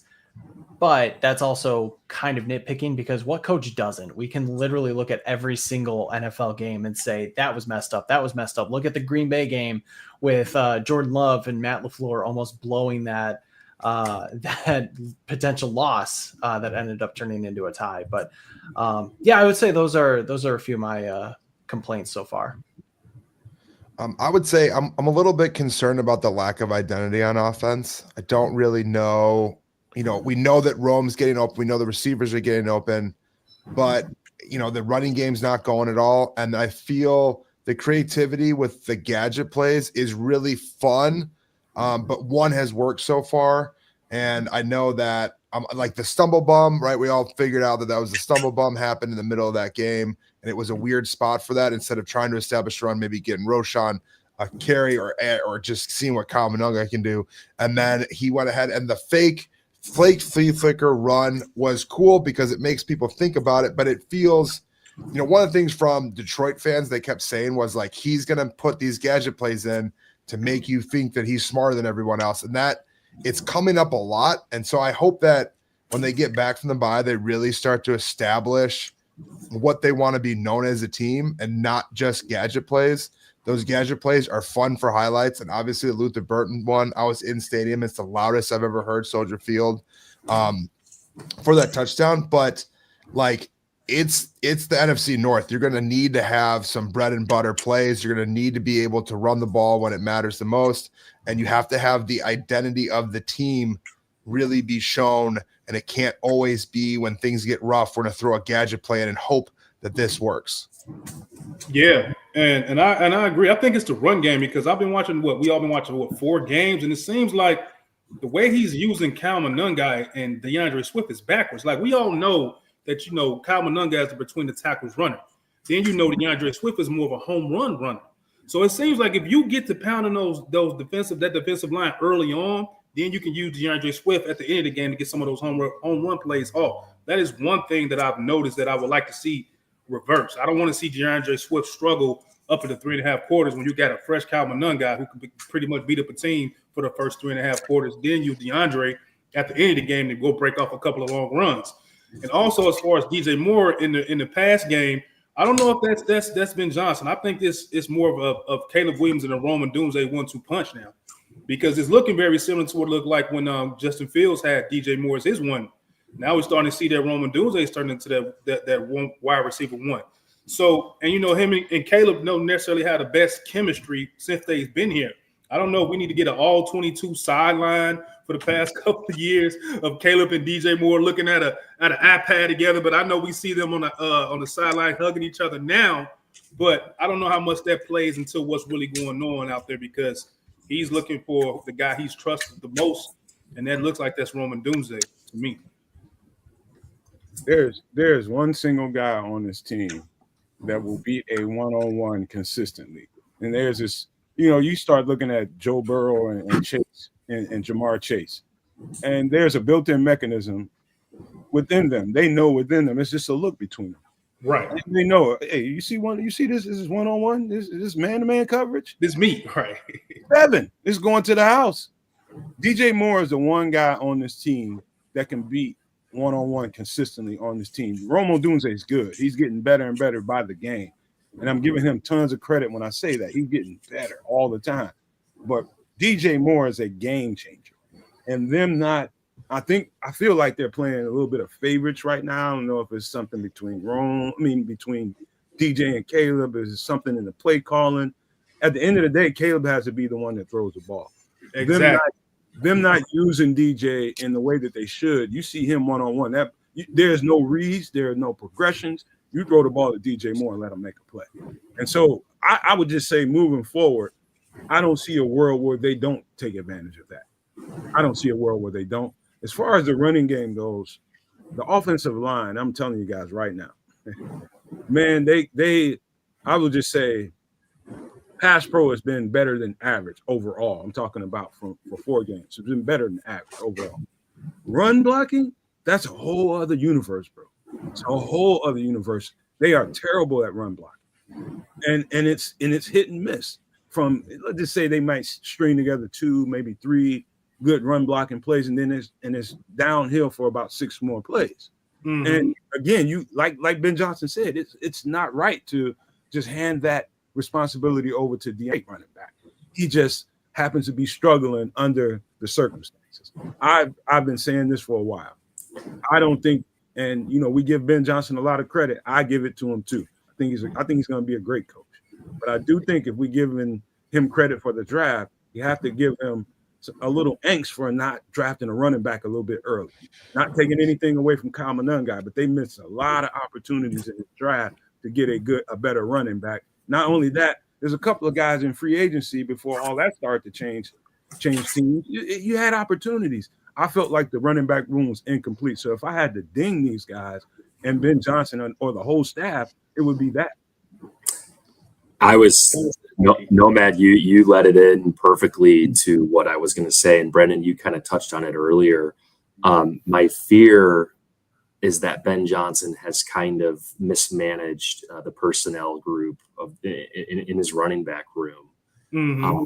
I see DeAndre Swift as a guy that is a 10 to 12 carry guy. He's got the finesse, but I don't see him as a guy that is a running back with force that's going to be able to take on a 15 to 20 game load. When they drafted Loveland and Burden, it told me that, hey, we're not going to run the ball like Ben Johnson did in Detroit. Jared Goff needs the run game. He needed it in LA with Todd Gurley. He needs it with Jahmyr Gibbs and David Montgomery. He's great in the play action. When they drafted, a tight end and receiver, it told me, I think he wants Caleb to be more of a high volume passer, and it's going to be lesser of a run game. He has not shied away from the run game, and I think he's forcing DeAndre Swift into the physical Jahmyr Gibbs role of being a 15 to 20 carry back. But who is going to be that next guy? Where's my George Mason? Is it Roshan Johnson? Do you believe that much in Kyle Monangai as a 7th round pick to take on that role? I feel like he's close, but Nomad, you touched on it perfectly. And what I was going to say, You had 3 second-round picks. You had a third-round pick. There's free agents to be had. Nick Chubb. I don't know if George Mason was a free agent or if they acquired him via trade. But you need that. You have your finesse back, but you need your power back to offset things. Because I think Ben Johnson does want to run the ball, and he does want to. That is what he wants to establish his identity on consistently. And my fear is that he's mismanaged that part of the team and with his running backs. So, there's these guys come and go so often. You can get a running back off the street, and I'm kind of waiting. Is Roschon Johnson going to step on and be that physical, that tough back we need? Is it going to be Monangai? And for a guy that wants to run the ball, like if you want to throw the ball all around the field, then I get it. But I think you want to. Like, this is what you've done, and you've been a top 5 coordinator for the last 3 years with it. Mm-hmm. If you're going to bring that here, I think you want to bring that here. We're kind of missing that hole, and I fear that he's mismanaged that in year 1. I will say quickly, just to talk about that quickly, it seemed like they were targeting a few backs in the draft. Travion Henderson was the guy that they wanted in the second round. I know that came out after the fact.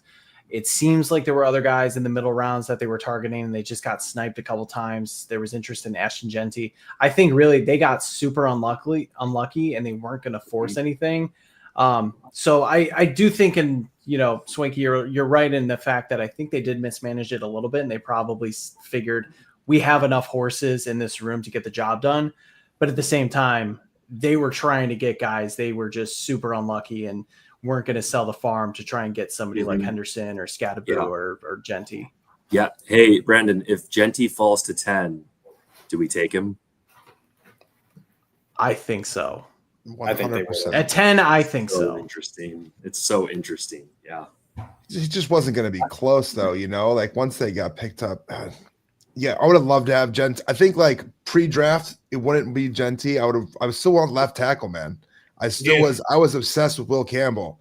I thought like for him to go 4, I thought he was going to fall the way, but they have to figure out the running back room somehow. And I know we're going to lead into a segment for trades here in a minute, but there has to be answers to get the ball running more efficiently so that they can open up the quick game. They can open up the passing game a lot more because I believe what Ben wants to really do and see out of his offense, he's just not able to do it with the personnel that's in the running back room. Right. You know what, Claus? I got to say this, man. To your point about the running game and left tackle, one of the things that keeps showing up to me in the All-22, Braxton Jones isn't the same dominant force in the run game that he's been since he's been here. Braxton Jones, say what you want about him, he was a beast in wide zone. And when you're running the ball to his side, you can almost guarantee he will have his guy sealed. He's not the same guy for whatever reason. Maybe this injury stuff is worse than we think, but Bryson is not getting out there and leading the way like he used to. And that's a big, huge difference in the way we can perform on that side of the ball. I can't tell you how many times I saw Swift get smacked in the face because Bryson couldn't reach his guy fast enough. That's not Bryson Jones. So I do think I'm more like Claus. I think there was some good tackles to get at that point, but if they would have got a running back, I guess I'm not mad because they had several draft picks early, and you can do stuff like that when you got multiple draft picks early. You can mess around a little bit. If they would, I wouldn't have blown my lid if they'd have got a running back. If Genty was it, then I would have been fine with it. But getting that left tackle, I think, was huge. Getting a running back early enough was huge. Just because you didn't get Travion Henderson shouldn't have been like, oh, poo-poo us. We didn't get our running back. There were still several good football players. I can name them, but we ain't got all that kind of time. But I think they made some mistakes there. Yep. Well, I think that's a good transition for us here. Speaking of the trenches and the left tackle play, I want to get into the running game, both on the offensive side and the defensive side here. What do you guys think? What are your concerns as far as, obviously the defensive run game has just been, they've been torn apart for in just about all 4 games so far now. So, Ashton Genty did basically nothing up to this game. He was averaging about 3.1 yards a carry. He had basically no yardage before contact, it was all after contact, and he just, ran all over the Bears. So that's one concern there. And as far as the offensive run game, obviously we haven't really gotten that going the way we'd like to either. So what are your concerns there, guys, as far as, are there liabilities in the trenches on either side? Who are the most concerns to you? And then obviously we'll get into the trade situation later, but who are some guys right now on the team that you're seeing as either problems, or maybe some guys who even are part of the solution going forward? Let's start with you, Brendan. Sure. So I'll stick to the defensive side, because with the offensive side, I think there are ways to generate a running game, and I think Ben Johnson's smart enough to do so, and we've seen hints of that already happening with whether it's trick plays, screen plays, end arounds, what have you. And I do have belief that at some point he's going to figure out how to get an average running game going, whether that's with Monungai or getting Swift going. I'm not sure what it is yet, but I have the belief that he has the tools to succeed. Defensively, this is a defensive line that should be thriving against the run. Grady Jarrett's good against the run. Andrew Billings is a monster. Javon Dexter has improved there, I think. Dio Dangbo Dio and Montez Sweat are both massive defensive ends that are adept at playing the run and not only the pass. If anything, I think we knew that sacks would probably be harder to come by, even with the money put into that defensive line. But I believed that the run defense at least was going to be much, much better and kind of on par with what we saw a couple years ago. And so the fact that you allowed 240 rushing yards and still won a game is a miracle. But even though Grady Jarrett was out, I still thought you had the personnel to get the job done. But unfortunately, it starts up front with the tackling is a problem. I think Noah Sewell, after he really started out hot, he had some very big missed tackles on Sunday. TJ Edwards being out has been a problem when it comes to run defense. So I need to see more from the defensive line. We obviously need to get the secondary and the linebackers healthy, because Kyler Gordon's really good in the run game as well. So a few of those things should get better, but I think just considering the defensive line for the most part is healthy, and that's still been a problem with getting pushed around up front. I wonder how much that's going to hinder them coming in after the bye, because Washington's shown the ability, even with a running back by committee, that they can get the job done on the ground. Go ahead, G. Walker. I'm with Brendan, man. I'm just gonna say this: the amount of money we spent on this defensive line is a lot, and we're not seeing any type of production from it at all. You know what I mean? Javon Dexter, he came in with a lot of hype. Grady Jarrett even talked about him, and I'm gonna support him. He's gonna take off this year, and then we're just not seeing it. It's really nothing else to talk about. I can't talk about something that I've been seeing for 4 weeks that's been absolutely atrocious. The drafting process is not as good as we thought it was. The free agent acquisitions are not as good as we thought it was as far as the run defense. So you are what you put on the TV screen. You are what you put in the loss column. It is what it is. And I don't think it's going to get better anytime soon. Not at all. This is probably the worst skill group position that we have on this team right now is the front line. And the fact that we still got guys getting interceptions with Kevin Byard and Tyreek Stevenson every week, it's been an outlier. But the defensive line going forward, this is not good. This is what's going to probably hold us back from getting beyond 7 wins, because we can't stop the run. We're going to play against quarterbacks that are pretty good too. So it's a problem. I don't see it being fixed no time soon. They just have to find a way to manufacture some sort of pressure a little bit, right? There's no pressure on him, but the defensive backs are able to get some turnovers there, but there's nothing going from the defensive line at all. And it sucks to see Grady Jarrett hurt already. Been nice to see if he could get going a little bit with some more time with the group and just being in there with his high level of energy and his engine and the dog in him. But the defensive ends are non-existent. Montez Sweat, I was on the field before the Dallas game. Montez Sweat is a monstrous human being. He is jacked out of his mind. He is 6'8", and he's invisible on the field, which is a wild place to be in, considering he's a $100 million player. That part of it is really hard to grasp. And Dio came out hot, but he kind of has faded the last 2 games where he's been really quiet, right? In the beginning, it felt like he was going to find a way. You hope that TJ Edwards is going to be able to give them, with him getting healthy, hopefully, and Kyler Gordon come back at nickel. Those two are going to be able to give them the push that they need to stop a run game a little bit. But when it comes to Ashton Genty, in that it felt like it was going to be his breakout game, and they let him go back to the Michael Myers stance, dude.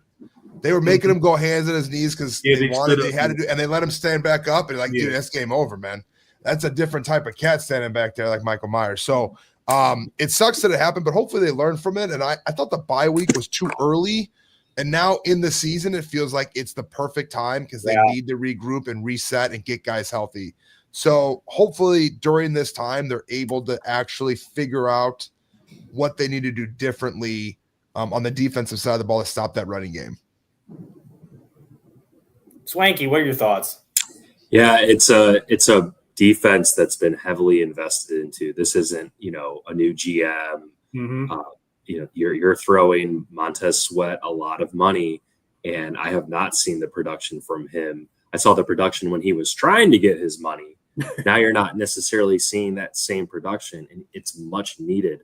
Grady Jarrett, the savvy veteran coming in, you want to see more from him.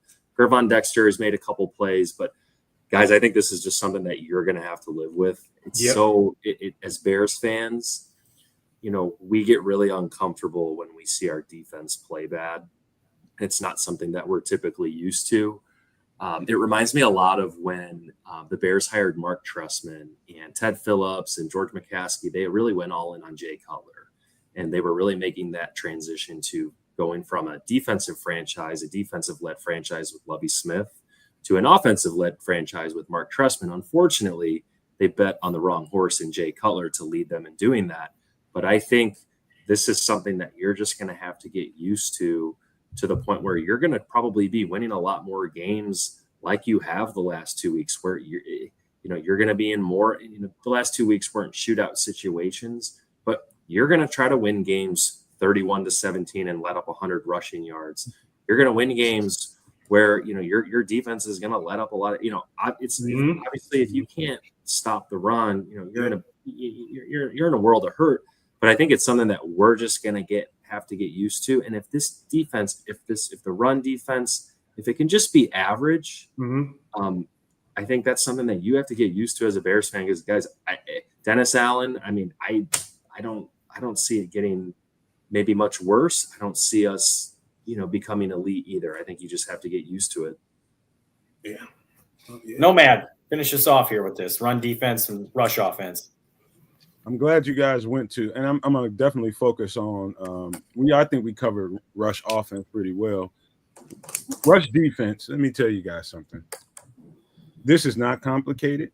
There's too many times where there's not enough violence. There's not enough winning at the line of scrimmage. There's not enough pushback at the line of scrimmage.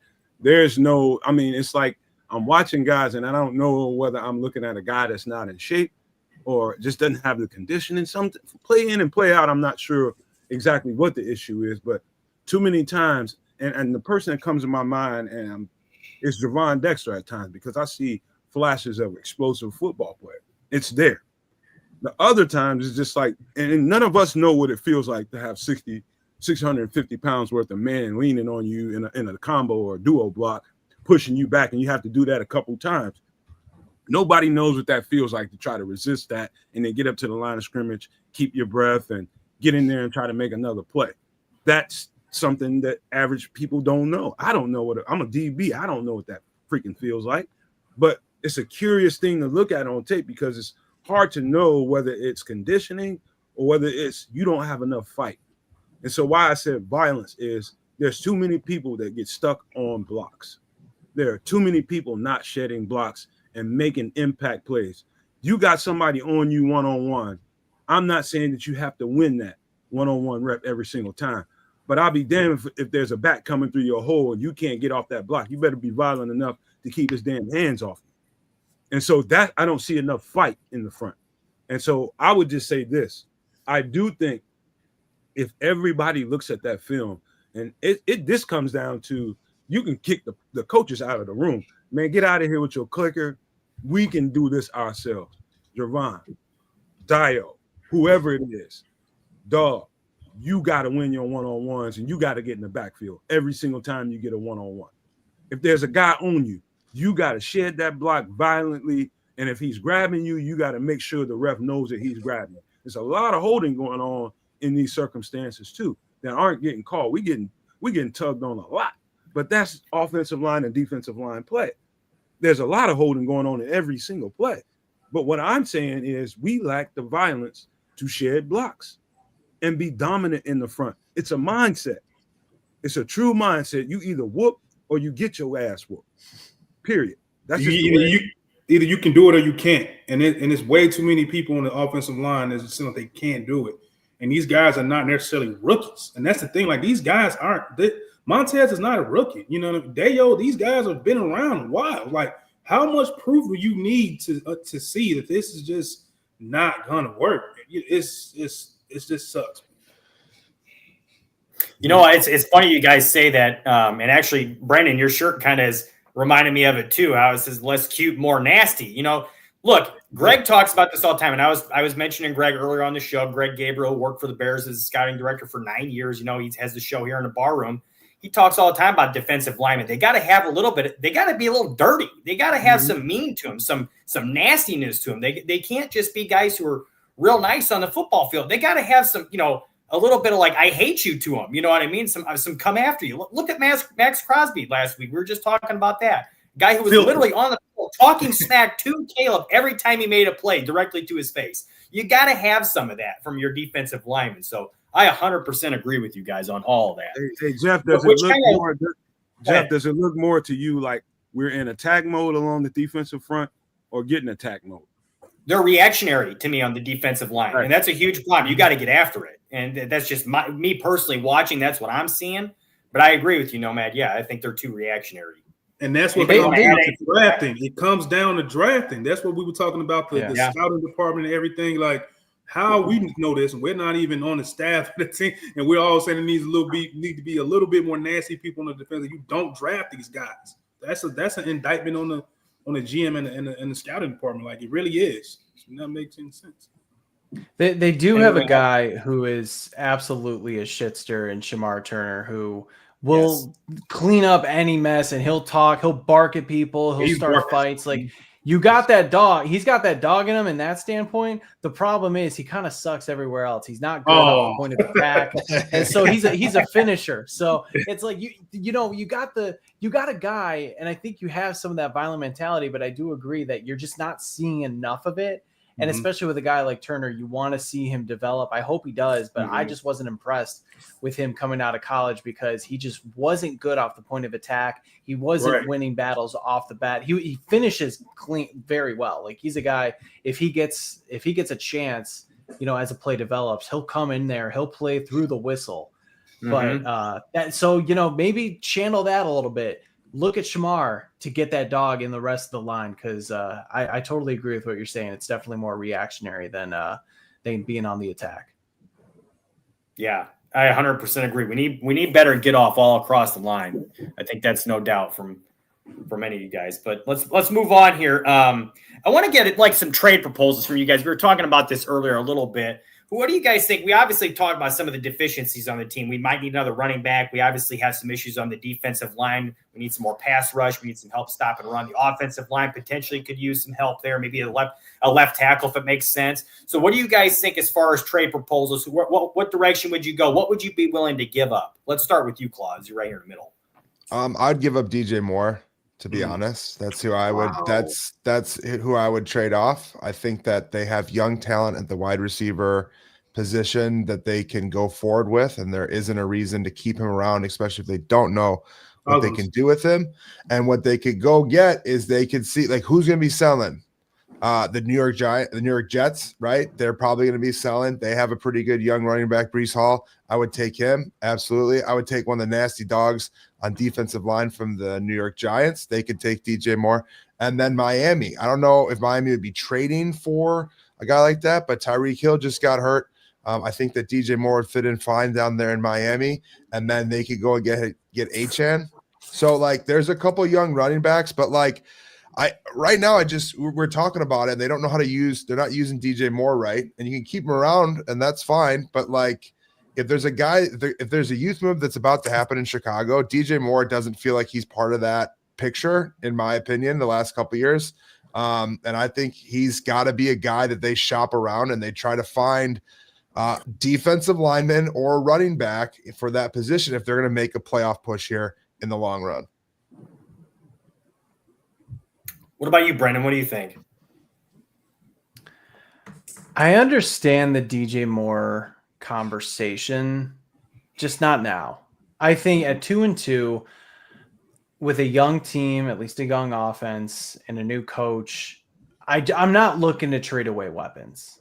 Let's save that for the offseason. Let's save that for when things are a little bit more clear. Right now, I think you need all the talented players that you can get in order to try and still make a playoff push. Because, I mean, at 2-2, like that's still very much a possibility. So I'm not looking to trade DJ Moore right now, especially when I don't think his value is terribly high at this moment. Look, the Breece Hall trade, I think that makes sense in some aspects. However, with Braylon Allen probably being out several weeks, I don't think the Jets are going to want to give up on that. I mean, unless somebody blows them away and maybe there's a desperate team, I just don't see the Bears being that. Maybe somebody like Raheem Mostert. I mean, the Raiders now are 1-3. Ashton Genty is absolutely taking that. Oh, he's already had the job, but now he's really emerging. Raheem Mostert still looked good. He's played in every single offense imaginable at this point, it feels like, with Kyle Shanahan in San Francisco, and then Mike McDaniel going over to Pete Carroll now. So he's seen a little bit of everything. I think he'd be a pretty good plug and play running back, bring that veteran presence and give them at least a stable option. He's not going to be like the Raheem Mostert of 2022 or 2023 and rack up a ton of touchdowns, but I bet you can get him for cheap. And you just saw him, and it would still be something like, it's not the home run hit, but it's definitely going to be like a single or a double to help the running back room. So I'd have to do a little bit more research on who some of like the D tackles could be. I'm not sure if they're going to trade for an offensive lineman. I think they feel comfortable enough with the guys that they have with Benedette and Trapillo and Wright. They're just trying to figure out how to like, you move the dominoes around and figure out the best combination. So I think a lesser running back is a potential target. Swanky, what do you think? I am looking at 5-time Pro Bowler Alvin Kamara. Mm-hmm. So that is where I would look. And I would be so intrigued to know what Ben and the coaches at Hallis Hall think of him. Dennis Allen's got what does Dennis Allen think? Absolutely. You're looking at a 5-time Pro Bowler. I was just looking at it now, 8 seasons with over 1,000 yards from scrimmage. That would be a really, really interesting one to me. And the question that's presented to Ben, are you going to give up a 3rd or 4th round pick for him? I think you could get, I don't think it would be a 5th. I think it would have to be a 3rd or 4th. A 3rd's a little steep. Do you want to give, a draft pick for, a guy who is 30 years old, who has tons of experience, or is that a pick that you want to eventually use on a running back that's going to be 21, 22 years old? So that's the big question. He does bring a lot of experience, and I think it's much needed for what Ben wants to do. I think a room with DeAndre Swift and Alvin Kamara, that would be really interesting. Really, for me, it depends on what they would actually have to give up. I was thinking about that earlier today. I don't think I would do it for a 3rd. A 4th I would really consider, and I'd love to get him for a 5th. I think they'll want it just a little bit more for that. But if it's a 4th round pick, you guys, we traded our 4th round pick last year for Joe Thuney. If Ben Johnson, if he really feels like, hey, let's take on this season and let's push for the playoffs, Alvin Kamara for a 4th round pick, or maybe a 4th and a 6th, that would be where I would go if he wants a little bit more in that room. G. Walker, what do you think?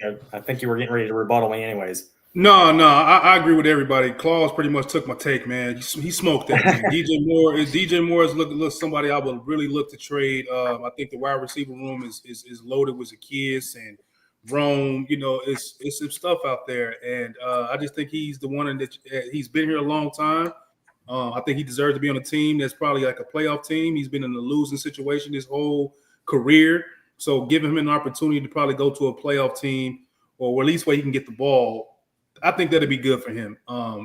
The running backs, Alvin Kamara looks nice for a fourth, and Breece Hall. I'm a whatever works type of guy. Like if it's addition by subtraction or whatever the case may be, let's just do it. Let's do it. If we're better off without DJ Moore, let's get a trade for him. Let's get him out of here. So I'm just whatever works, man. But DJ Moore, maybe Cole Kmet too. Like I don't know how many people looking at Cole Kmet. He's been here for a while. I'm tired of seeing him line up and he gets false stars and even at home. Like I'm sick of it. So DJ Moore, Cole Kmet.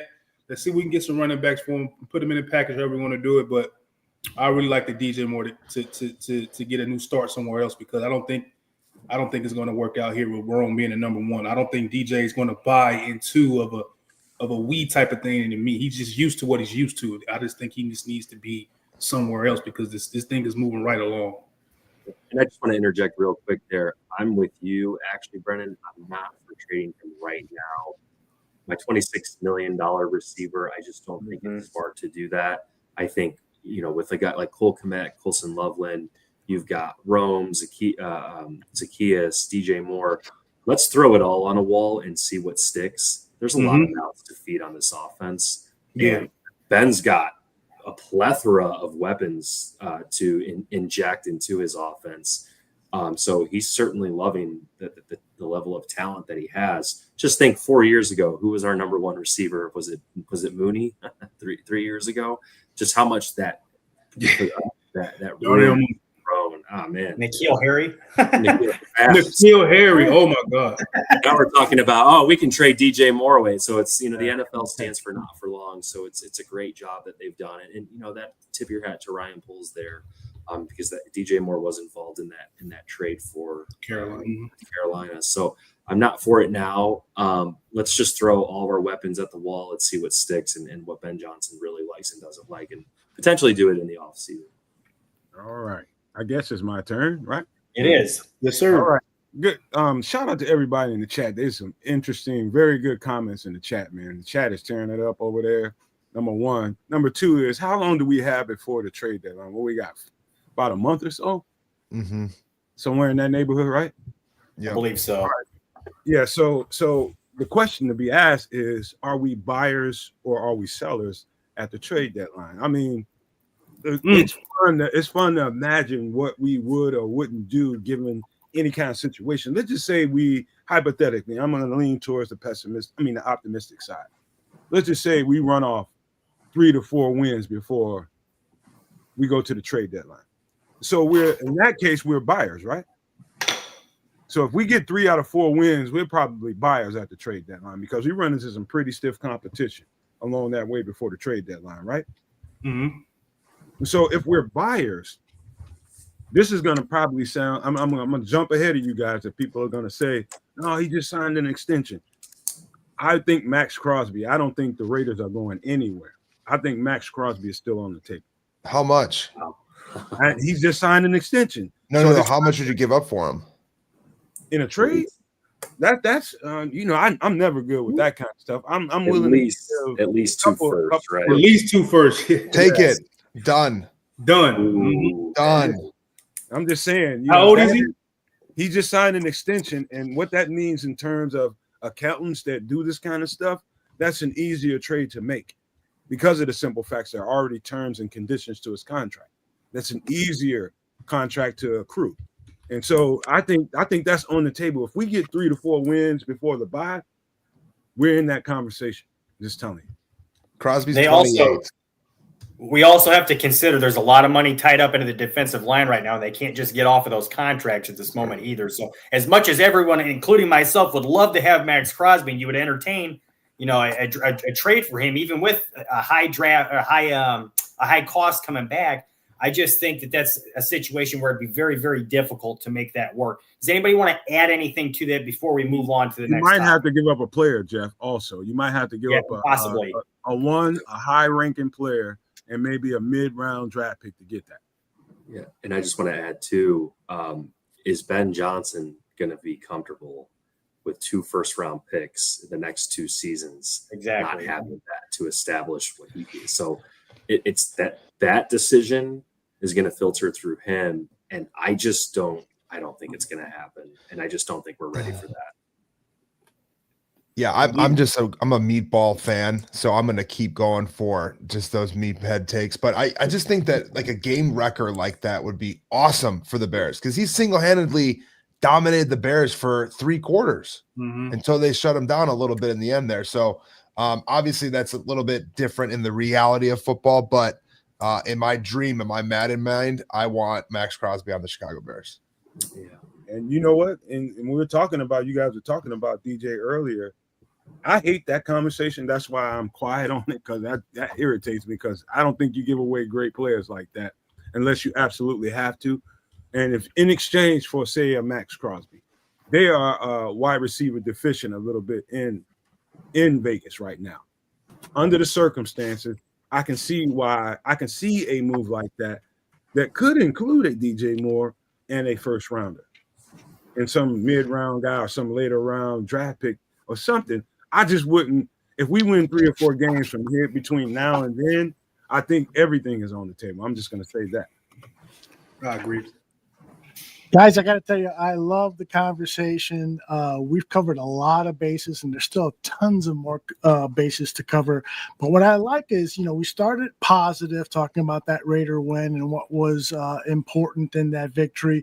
And now we've been digging in for the last hour plus. We've been digging into some of the things we'd like to see happen with these Chicago Bears.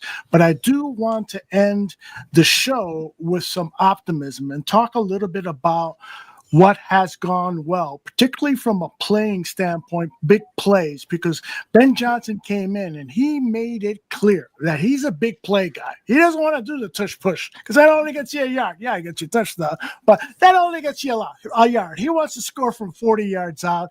And what we have seen out of the defense is that they are capable of making big plays. And this is without a pass rush that we wouldn't even consider being top 10.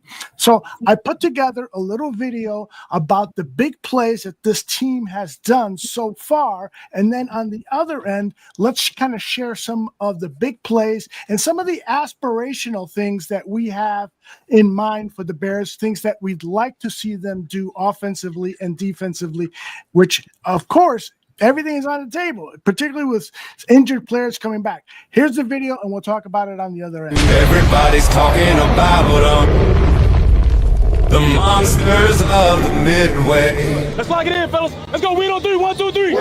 The Bears D, is starting mayhem now. They're monsters of the big play. Watch out. Picked off. Touchdown. Luther Burden picks. Inspired. He caught it. First down, Chicago. And they don't get it. Football that comes in. Intercepted again by Tremaine Edmonds. Touchdown, Atunze. Guy commit. Touchdown, Chicago. The Bears take over. Tyreek Stevenson in for the Chicago touchdown. The kick is blocked. Unbelievable.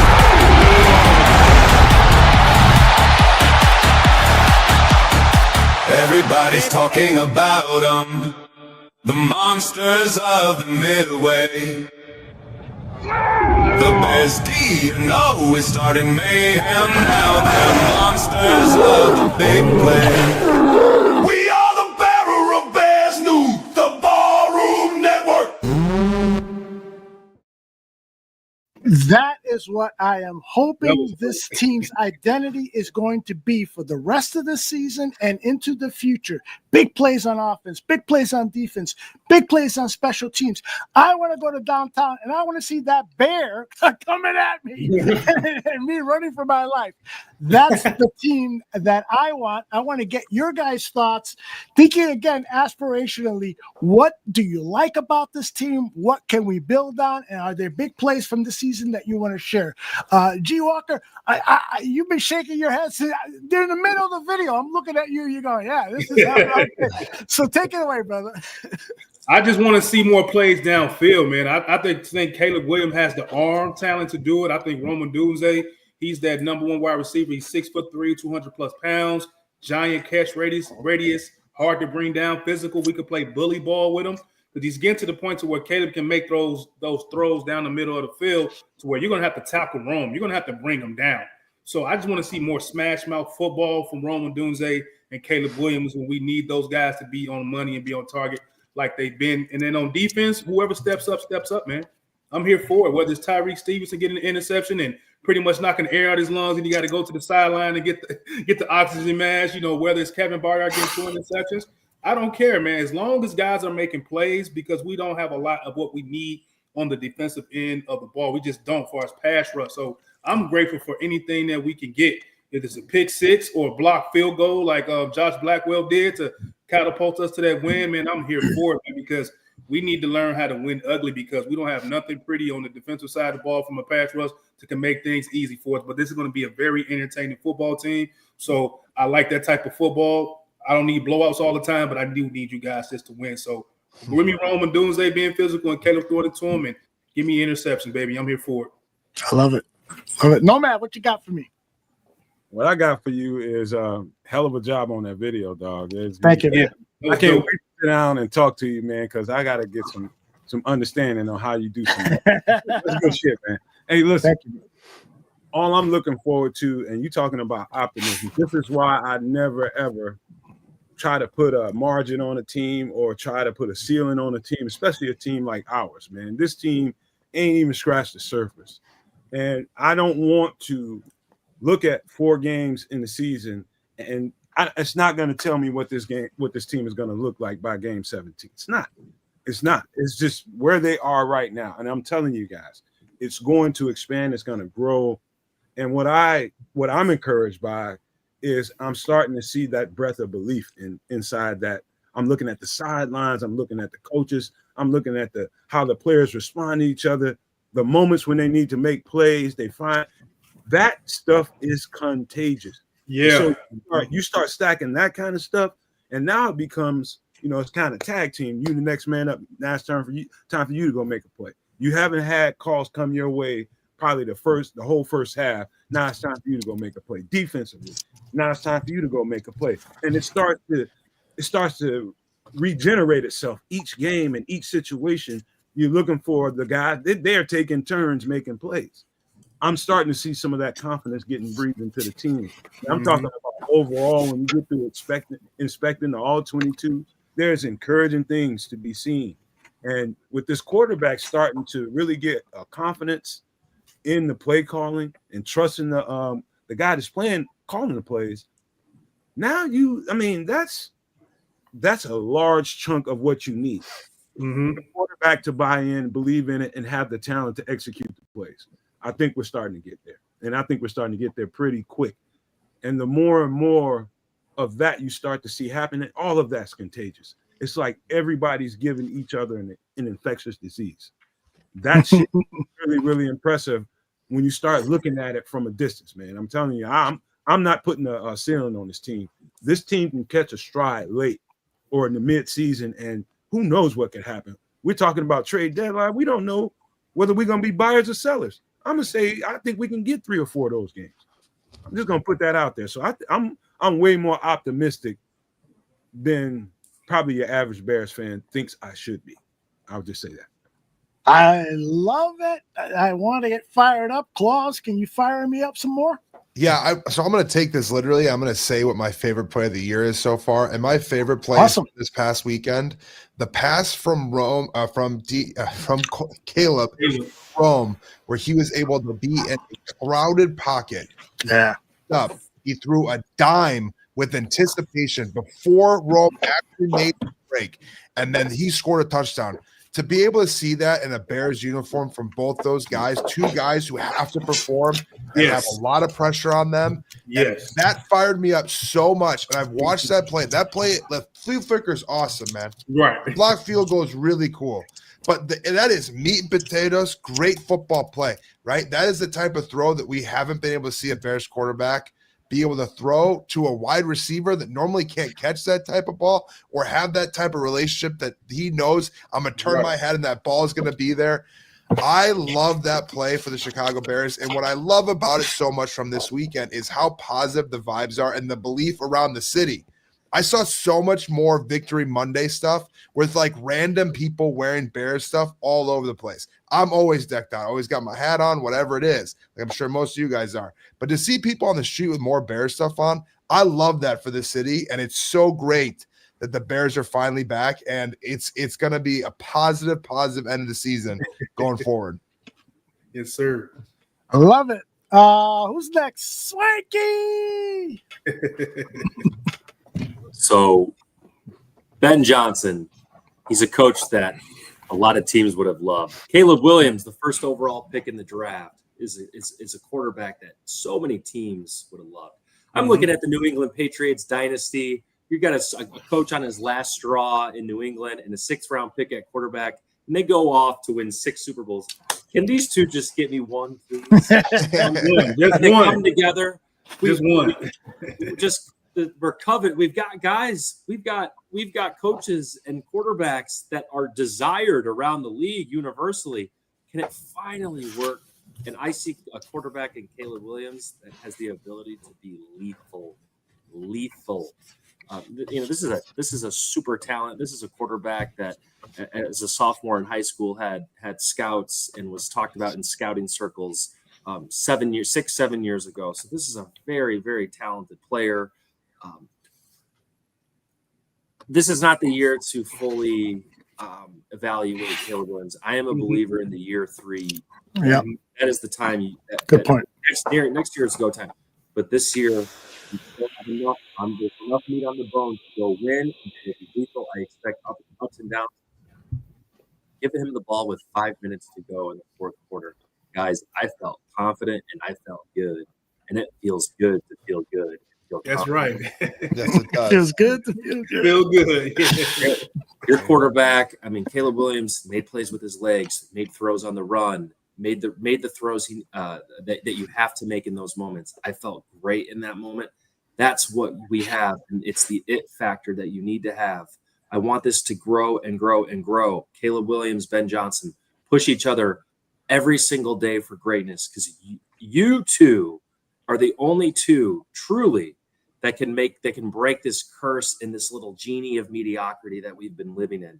So Caleb, go. I think you have the ability to go lethal on Monday night against the Commanders. So that really is my knight in shining armor for this team. Caleb Williams, your second year, keep going, keep growing in this offense. It's going to take both of you guys. You know what? I got to say this. I'm sorry, Aldo. No, please. I got to say to what Swank was saying. I'm watching that kid literally. It's like I'm watching him get bigger. And when I mean bigger, I mean literally. Like I'm watching him kind of swell up, and confidence.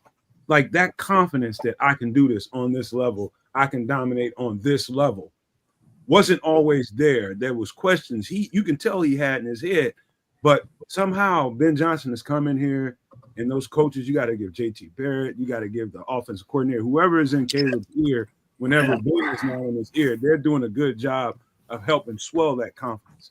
And so you can see that swell happening during the game. And so to Swanky's point, when it gets down to, and this is something I've said, I love that part about Caleb Williams right away.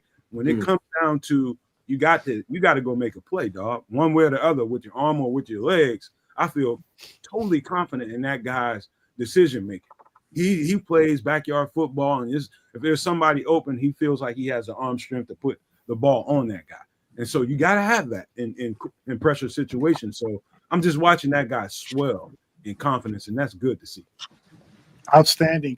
I want to go to Brendan next. And Brendan didn't get a chance to share with everyone. I don't think you did, that you write for Bears Wire. And I personally want to say that Brendan writes some of the best stuff that you will find regarding Bears coverage, and I'm not saying that to suck up. He is a really good writer with great observations of the game of football. Bears Wire is lucky to have him. I know Alyssa Barbieri and you work together in managing the Bears Wire site. You guys do a great job. I try to open it up every day, in preparation for my shows, because you guys do a great job of aggregating information and sharing your own thoughts. So Brendan, kudos to you. Take it away, brother. And thank you. Although, that means the world to me. I love writing. I always get nervous when I do it just because I always feel like I'm being judged, but that means the world, brother. Thank you very much. Just love the support from you and love being on here. And nobody else is sharing favorite plays, guys. I'm sorry. I'm gonna take the highlight of the year. I don't care. The flea flicker, the pure throw itself. I've been watching a lot of Bears football for all my life. I know you guys certainly have as well. I still think that might be the greatest, purest throw from a Bears quarterback, from getting the pressure in his face to having to concentrate, bringing that just free throw down into his hands and still finding a wide open Luther Burden 65 freaking yards down the field. I mean, I watched that play so many times. It was probably on my phone when I fell asleep. Flat footed, exactly. Great bomb. Like unbelievable. And I agree with what Nomad and Swinky were saying too. Like in years past, you would see a Bears quarterback on the field and just be praying, like, please just do something for once this final time. And the last few games, when Caleb gets on the field, you just have that feeling like, all right, you're going to do something. I actually have belief. It is not a, hope and a prayer. It's that this guy is getting in control and knows the buttons to push. And that helps with the marriage and trust between him and the head coach. I hope to see more passes, more concepts downfield that get other players involved. I think Roma Dunze right now, aside from the one Luther Burden play, Dunze is really the only big threat you have downfield that you feel comfortable with. Hopefully that becomes Loveland when he gets healthy. And as I said before, I think DJ Moore hopefully will get a little bit more opportunities. But look, as I said, I'm a writer and I'm very much into storytelling and narratives. And in 2 weeks, we and the Bears have the chance to flip the script and change the story and exercise the demons going into Washington. Because, guys, last year, we were in the same position. The Bears were on a winning streak. True. The vibes were good. Everybody's like, hey, we can use this bye to work on the things that we need to work on, but we're riding high and we feel confident going into this Washington game. And the offense stalled. The defense was lucky enough to just hold Washington to field goals. And then, of course, we know what happens. But that truly broke the team. Everything that we've read, everything that we've heard, that was the moment that the floodgates opened and they never stopped. So now I think, like, maybe some people want to say, no, that's last year. That's, water on the bridge. Just focus on playing the game. I kind of think there should be a little extra juice. And I think Ben Johnson is the kind of guy to actually lean into that and say, this is why I'm here. Like, this game was the reason that I'm here now. Let's go out and show that we are a completely different team and show that we are capable of hanging with the runner-ups of the NFC, the NFC conference, and then go on that run like we talked about. So I'm excited to see what happens in 2 weeks. And I think a win in Washington will truly cement that belief that we had all talked about. And this team can start to become really dangerous. Outstanding. Before Jeff, go ahead, Jeff. Go ahead, Aldo. Go ahead. I was just going to say, we have one more segment. If somebody needs to leave quickly, just put in the private chat, tell me that you need to leave and we'll give you the proper send-off. Let's go with Jeff's thoughts first on this topic, and then we'll go to our last segment. Go ahead, Jeff. I just wanted to add real quick, and you guys all made great points about all those stories. And Brendan, I 100% agree with you about that Washington game. They're going to have an extra chip on their shoulder for that one. They're going to want to come out guns a-blazing.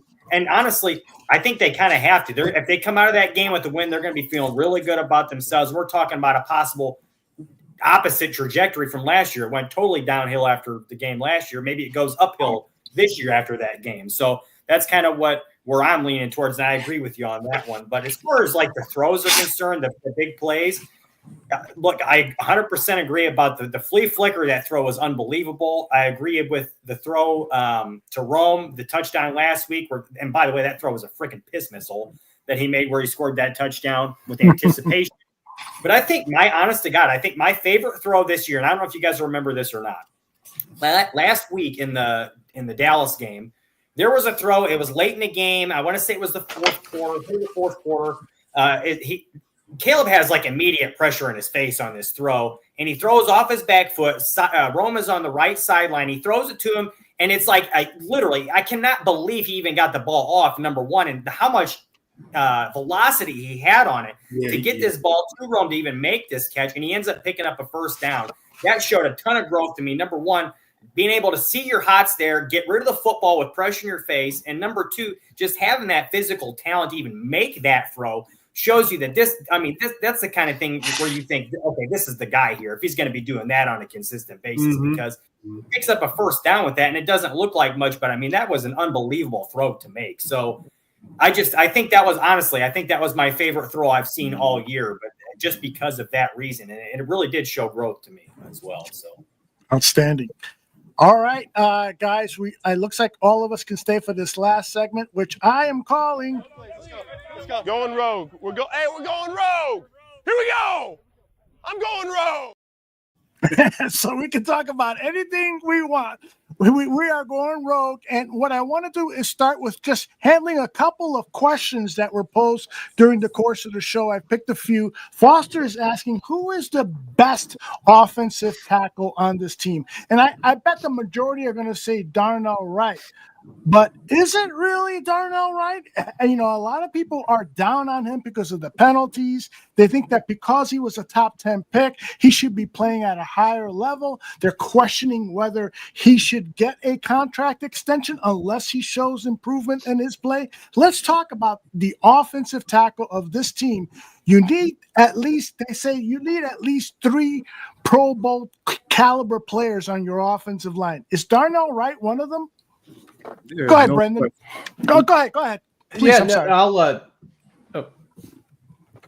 Okay, I'll go quick. Look, it's Darnell Wright until further notice. I was impressed what I saw from Trapillo in the second half on Sunday. Same with Benedict, but Darnell Wright is the only one who has been consistent as maybe not like an elite tackle, but definitely a good tackle. The penalties, it's the only big concern with me, and I've been saying it now for a while. I gotta say, I got ratioed quite a bit in training camp when I was like, Darnell Wright, like the false starts and penalties are really messing with him.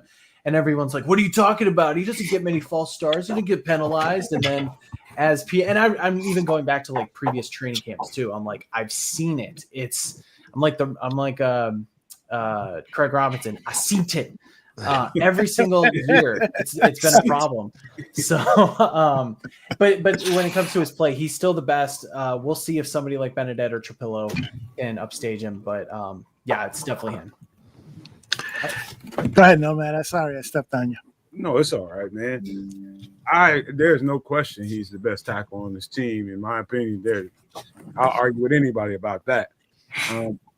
I just wonder, outside of the pre-snap penalties and stuff like that, would we have an unfavorable opinion of Darnell Wright when you look at his sets, play in and play out, when he has to block, pass block, run block, and the things that he has to do play in and play out? It's let's just say I've seen Darnell Wright play at about about an 85 to close to 90% clip at times during his career since he's been a Bear. This year, you add the pre-snap penalties to it and some of the herky-jerky that he has going on right now, it's somewhere down around 75%. But that's still the best offensive tackle on this team, but I just wonder why, you know what I mean? And we've been hearing stuff about cadence and all that kind of stuff. And is everything symmetrically aligned? I would say this, and this just goes to the whole entire unit. I don't think the unit is gelled yet. And there was times when I seen like everybody on the right side, that includes the center, the guard, and the tackle, jump off at the same time. That's usually an indicator of inconsistencies in the cadence for me. And so I would, yes, Darnell Wright has to own that. But at the same time, I don't know if we want to attribute it all to Darnell Wright. I would just say that because that's a great point. Right. The next week, although it's Jonah Jackson, so something's amiss there to me. Yeah. I think, one of the things that we all as fans, and I think most of us do, but sometimes we step into that line of being quick to judge players after 2, 3, 4 games and not accounting for the new coaching system, the new plays, new guy next to him on the left or the right, whatever. There's just so many changes with this team. And that's why, I have this aspirational feeling that this team could continue to get better and better and better and surprise us, perhaps with a playoff spot, this season. So we'll see. All right. Who else has not talked on this topic yet? Am I still on here? You guys hear me? Yeah, I don't know what happened. My screen disappeared. I was about to hit the chat. There I am. Am I here? Here I am. Yeah, I'm still here, I think. I was like, what happened? There's someone missing from the squares. Who is it? I'm like, oh, it's me. I think it's I think it absolutely is Darnell Wright. Did we miss him on Sunday? I thought so. Yeah. I thought he would have made a huge difference. Now, is Max Crosby going to terrorize him too? I don't know. But it wasn't, I think the cadence is an issue. I think it's getting better. The holding penalties are a problem, but I made a video defending Darnell Wright a couple weeks ago, and people were most of the time it's pretty much, I got a good wavelength of what's going on, and people were very down on him. And I just don't see it that way. I think that he has to be the best tackle until proven otherwise. And we, the Bears, need him to perform at a higher level. It's not to where you hope he would be yet. He's not Penei Sewell, which you wish he would be, but it doesn't mean he can't continue to get better as the season goes on. And I think this weekend proved that they absolutely missed him and that they would have been much better off with him on the field. Yeah, good point. All right, I know there's one guy left. Who hasn't talked on this topic yet? I haven't spoken on it. I haven't spoken on it, but I'm like everybody else, man. It's Darnell Wright. 10th overall pick. His name is the last that's been called Sunday after Sunday. It is what it is, man. We needed him. We saw how bad we looked without him when we played against the Raiders. I don't know if he would have had Max Crosby contained. I think he would have had him contained early on, and it just lets you know how much we need him. And we need to get him extended here soon because Caleb's going to need him on that right side, man. Because it's gonna. You have to start a youth movement. He's part of that youth movement because Tony's older. Dalman's older, Jonah Jackson's older, so you need Darnell Wright as that 10th overall pick to be the best tackle that you have. So far he's done that this season, and hopefully he heals and continues to be better and come back better than what he was. You think that the Bears would entertain during this bye week of getting Wright some reps at left tackle? You know what? Oh man, because I want to say because Trapillo played on the right side, but I hope it wasn't a flash in the pan. It was one game, and he did very well. So let's just pump the brakes and see can he do it again. But I'm not opposed to him getting on the left side and see can he play left side because I'm all about whatever works. If it's better with him on the left side and we could put Trapillo on the right side, then it is what it is. So I'm not opposed to it if it works. Not at all. As long as my quarterback is standing up, not getting hit, I do not care. When guys are lining up, I do not care. As long as he's doing what he's supposed to do. Nomad, you're a trenches guy. What do you think about Wright, moving to left tackle? Would you like to see it? I personally don't think it's going to happen because it would have happened in the preseason, but maybe they're at a point now where they might entertain it during this bye week. What do you think? What's funny about it, although, it is start thinking about contractually. They're going to have to start entertaining his agent and himself in contract conversations. Good point. The most, the left tackles or the right tackles. If they put him on the left side and he starts to perform, my guy Kez, his pocket share kind of goes up. His wallet share kind of goes up a little bit. And I would just say this. I've said this 1,000 times on the channel, man, on our channel. I don't know why they haven't entertained that yet.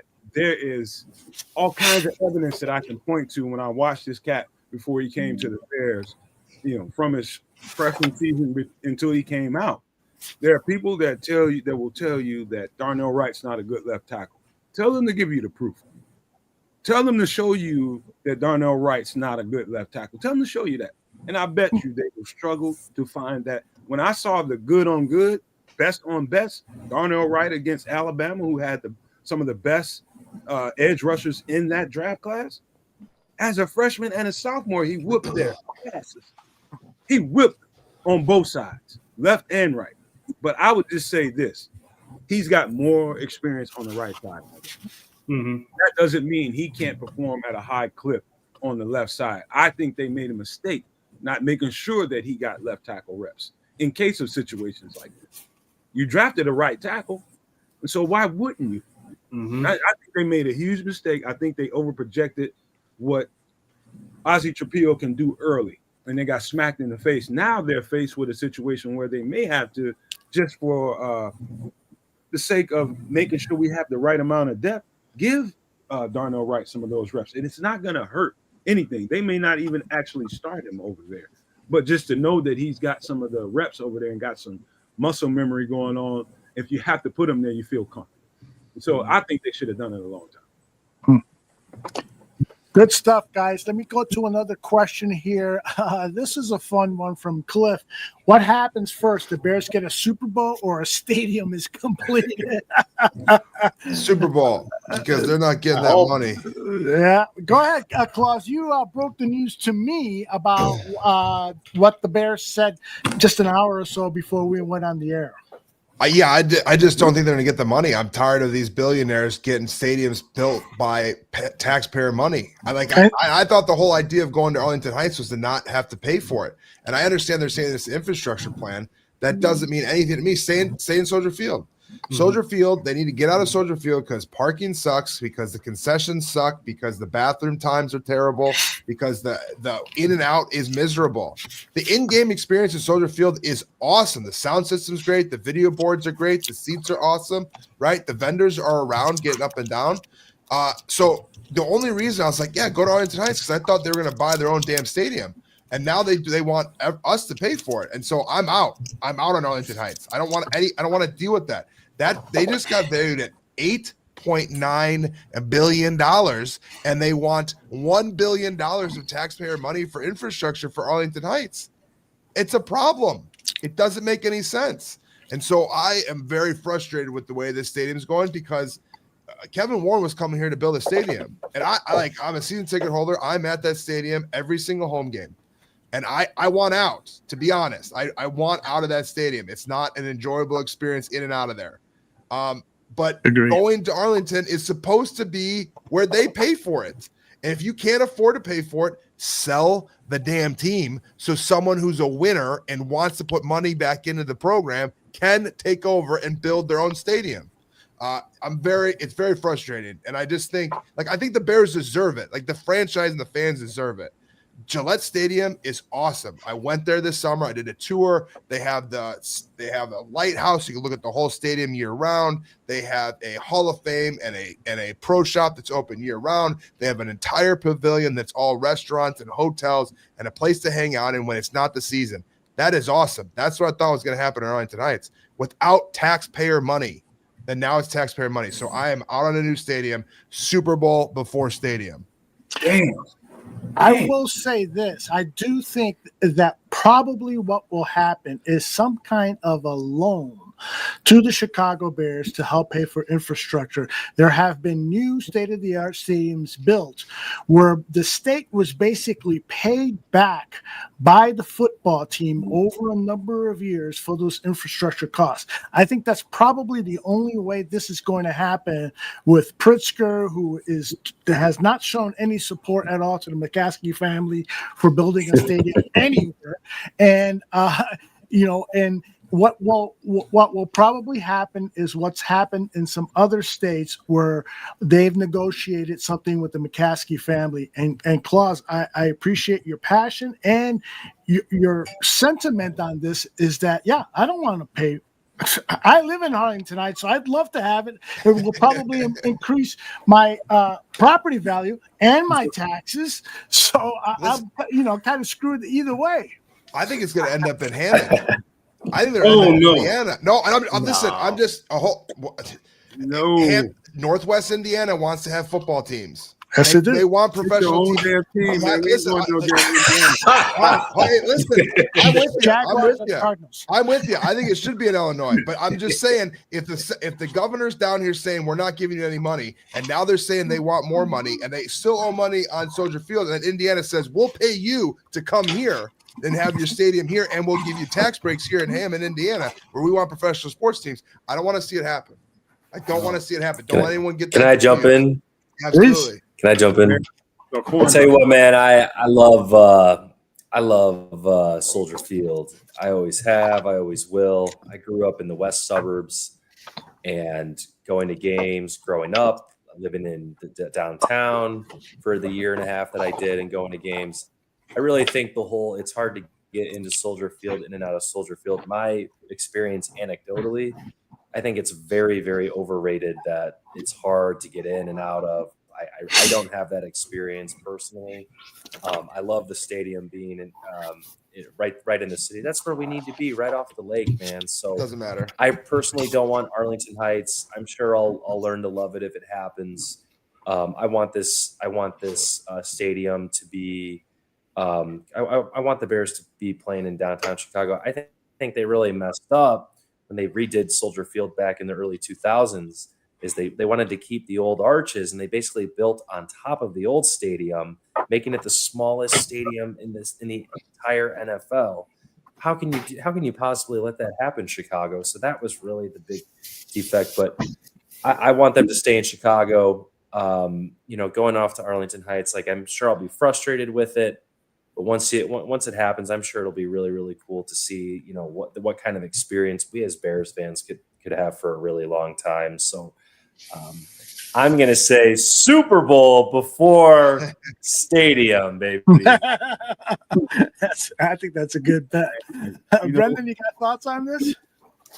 Well, I am very biased because I am also out in the northwest suburbs, not too far from Aldo. So this is great for me. And I'm coming from the opposite way too, which is even better. But look, I do think that, of course, the Bears are trying to pull one over on everybody, saying, hey, we don't want to have people pay for the stadium. We're going to do that ourselves. But now we have all of this other 300 how many acres that's left without the stadium that we need to fill, and we're going to have so many different movie theaters and gyms and mixed use residential buildings and parks and all that, and it's going to be open to the public and everybody can use it. So of course that's what they're trying to do. I understand, like, that land, it is going to be a boom for that area, and I do think eventually they figure out a way to, whether it's a loan or Pritzker ends up caving to actually put in money towards, like, the development,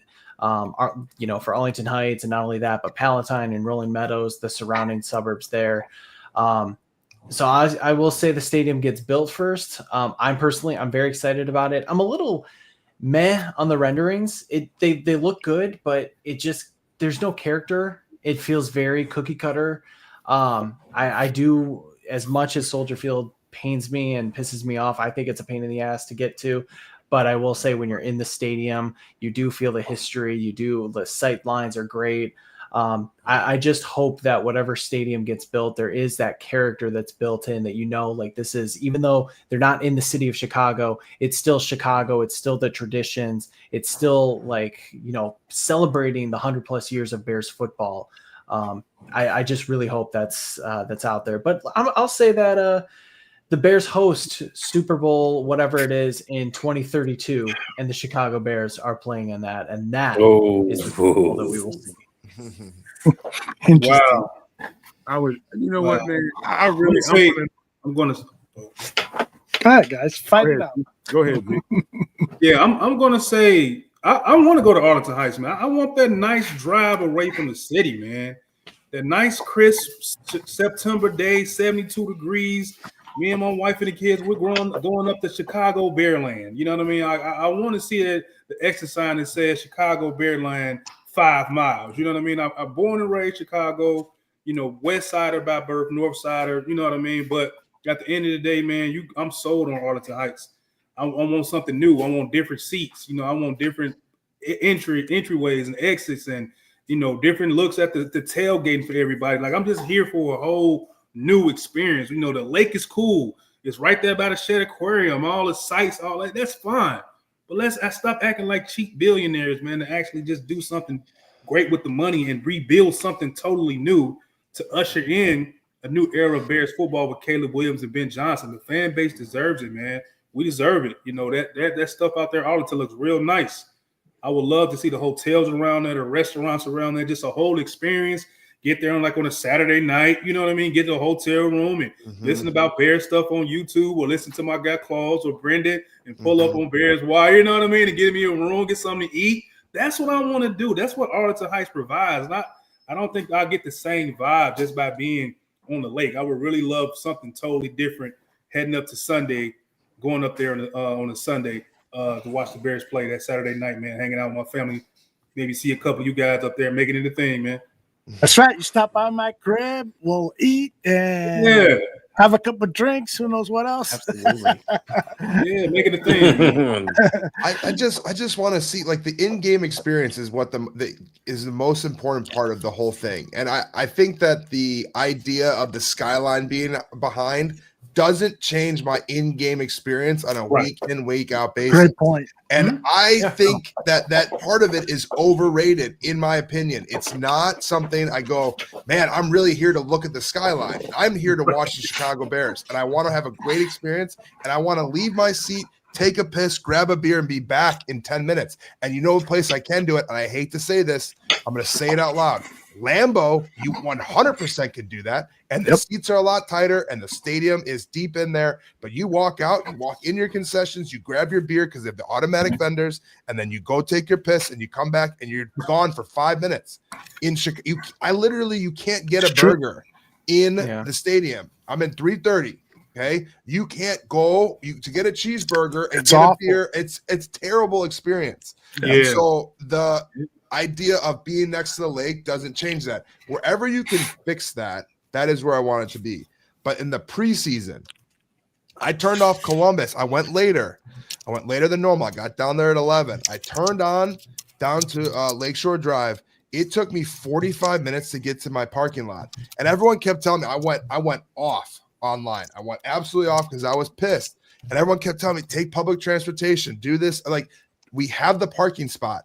I have the place I'm supposed to be. I know exactly where my entrance is to get in the stadium, and I still can't do that at a time and place that makes sense where you can get to the game like 25 minutes beforehand. If you're not at Soldier Field 3 hours at a time, you're screwed. And so I hope that changes wherever they end up. No, Matt, before you go, Swanky has to leave. So, Swanky, I want to tell you how much I appreciate you being here. You actually were much better in this appearance than you were in your last appearance, which was the 2024 draft, when we asked you, who do you like as a Bears draft pick? And you stumbled and bumbled and to the point where you said, maybe I should have done some homework, huh? I go, yeah, you should have. I love you, brother. He's a brother from another mother, Swanky. Anything you want to share with us before you leave? Yeah, no, I'll just say, I love listening to you guys. I've always been a fan of Bears Barroom, and man, it's just an exciting time, you guys. I know it's hard being a Bears fan, but the Bears always kind of have that way to kind of niche right back into competitiveness.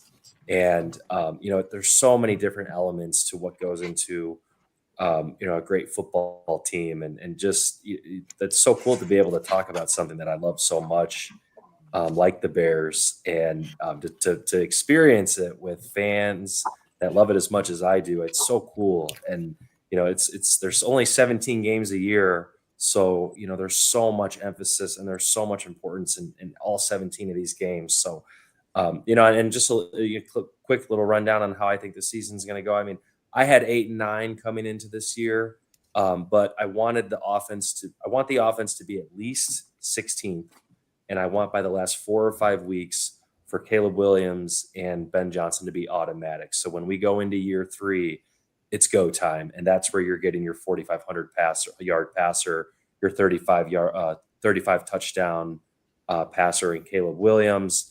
And then that, Ben Johnson and Caleb Williams are set to go to the moon. So it's what you dream of. It's what you draw out. You draft these quarterbacks in the first round. You want this to work. And can this finally be the combination that works to break this mediocrity? I'm hoping and I'm hoping and I'm hoping and I'm hoping and I'm hoping that it is. So like I said earlier, these two need to push each other for greatness. They're the two most important things in Hallis Hall right now. And I'm just ready to watch it all unwind and unfold, man. Can they finally break through what we've always wanted?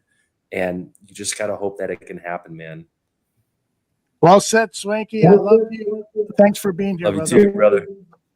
Thank All you, right. guys. Love you guys, man. Peace out, Take- dog. Later, man. Take care. Nomad, tell me about that stadium. When was the last time you were at Soldier Field? When I was a teeny weeny little boy. Really? I haven't been there since I was a small child. I was ushered there with my grandparents, and I had a certain kind of experience. But look, I'm one of those guys. I don't care where the Bears land, whether it's in the city or whether it's in the suburbs. I think people selfishly, would prefer that stadium to be wherever because of their own selfish reasons. I'll swipe all that to the side. And when I go pull up to Soldier Field, wherever it's at, I'm going for the experience. I'm going for the experience. And some guy that comes to, let's say, Arlington Heights, and he wants to pull up and go to a Bears game in Arlington Heights. I just want to have that guy in a questionable situation where he has to question his judgment. There's a $5 woman on Cicero. It's going to be charging $5. That might go up to about $500 to $1,000 when she gets to Arlington. I'm just saying, I want that guy to have to question his morals when he comes up there. That's what's going to happen. You're going to have cheap stuff going on in the city, and the prices is just going to go way up when they get to Arlington Heights. So basically, what I'm trying to say is, if I go, I'm going for the experience. I want to go gamble. Make these suspect decisions. Talk about going rogue, right? Let's go. Going rogue. We're going rogue. Here we go. I'm going rogue. Prostitutes and Cicero, man. Hey, man. Listen, that's real, man. That's a layer to this. That's a layer, isn't it? $5 on Cicero Avenue. Brendan and I need to take a ride. I'm just kidding. Oh, man. On Cicero, she might only cost you $5. Guys, this has been a great time. I want to take some time so that we go around the horn and you guys share a little bit more about what you work on, where people can find your work, because you all do outstanding work, and everyone in the chat has been paying you guys compliments, and you deserve every one of them. Claus, let's start with you, brother. Yeah, so thanks for having me. I really appreciate it. Aldo and I and Brendan actually we played golf a couple of weeks ago. That's and it was right. great to meet them, and it's great to finally do some stuff online with them. But I'm Claus Up Bear Down on TikTok, Instagram, YouTube, and X. Most of my stuff is short form content, so reels, things like that, TikTok. But I'm starting to go into the streaming, podcasting, YouTube stuff more and more, especially at this weekend. So I'm a season ticket holder. I'm at every game. I just feel, and I'm as authentic as I can be. So I will talk my truth and I will speak my mind. And sometimes it comes out where I'm trading DJ Moore instantly. But I just love the Chicago Bears. And hopefully, if you feel that same passion, if you want to go ahead and drop a follow or subscribe to my channel, it's Claus Up Bear Down on all those social channels. So thank you for having me.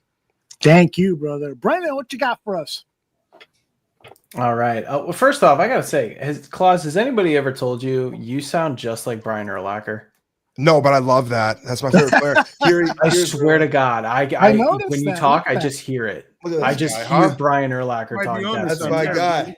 That's You my might guy, be onto Urlacher. something. Yeah, you Thank do you. sound like It looks like him a little bit Right? too, honestly. Yeah, Yeah. I got the old haircut. I don't have the new Urlacher haircut. I got the old haircut. And I don't have the cool tattoo, unfortunately. I have different That's tattoos. awesome. Thank you, Oh brother. man, I'll take that. I just kept I'm seriously. I kept noticing it. It was great. So yeah, as Aldo said, my big thing is I'm the assistant editor at Bears Wire, part of USA Today's sports media group. I'm thrilled to work with just some fantastic writers. Of course, Alyssa Barbieri, Vinny Parisi, Mike Pendleton. We're all just grinding away. I recently just interviewed Matt Forte last week. I put out just a whole extensive interview that I did with him, and then highlighted his Hall of Fame snub that he was very passionate about, actually. So make sure you check that out. That was just reposted today. And then in addition, I do guest work on Bears on Tap, and then occasionally on the Irish Bears show as well. So don't have my own show right now. I'm kind of enjoying just doing focusing on writing and doing some guest work.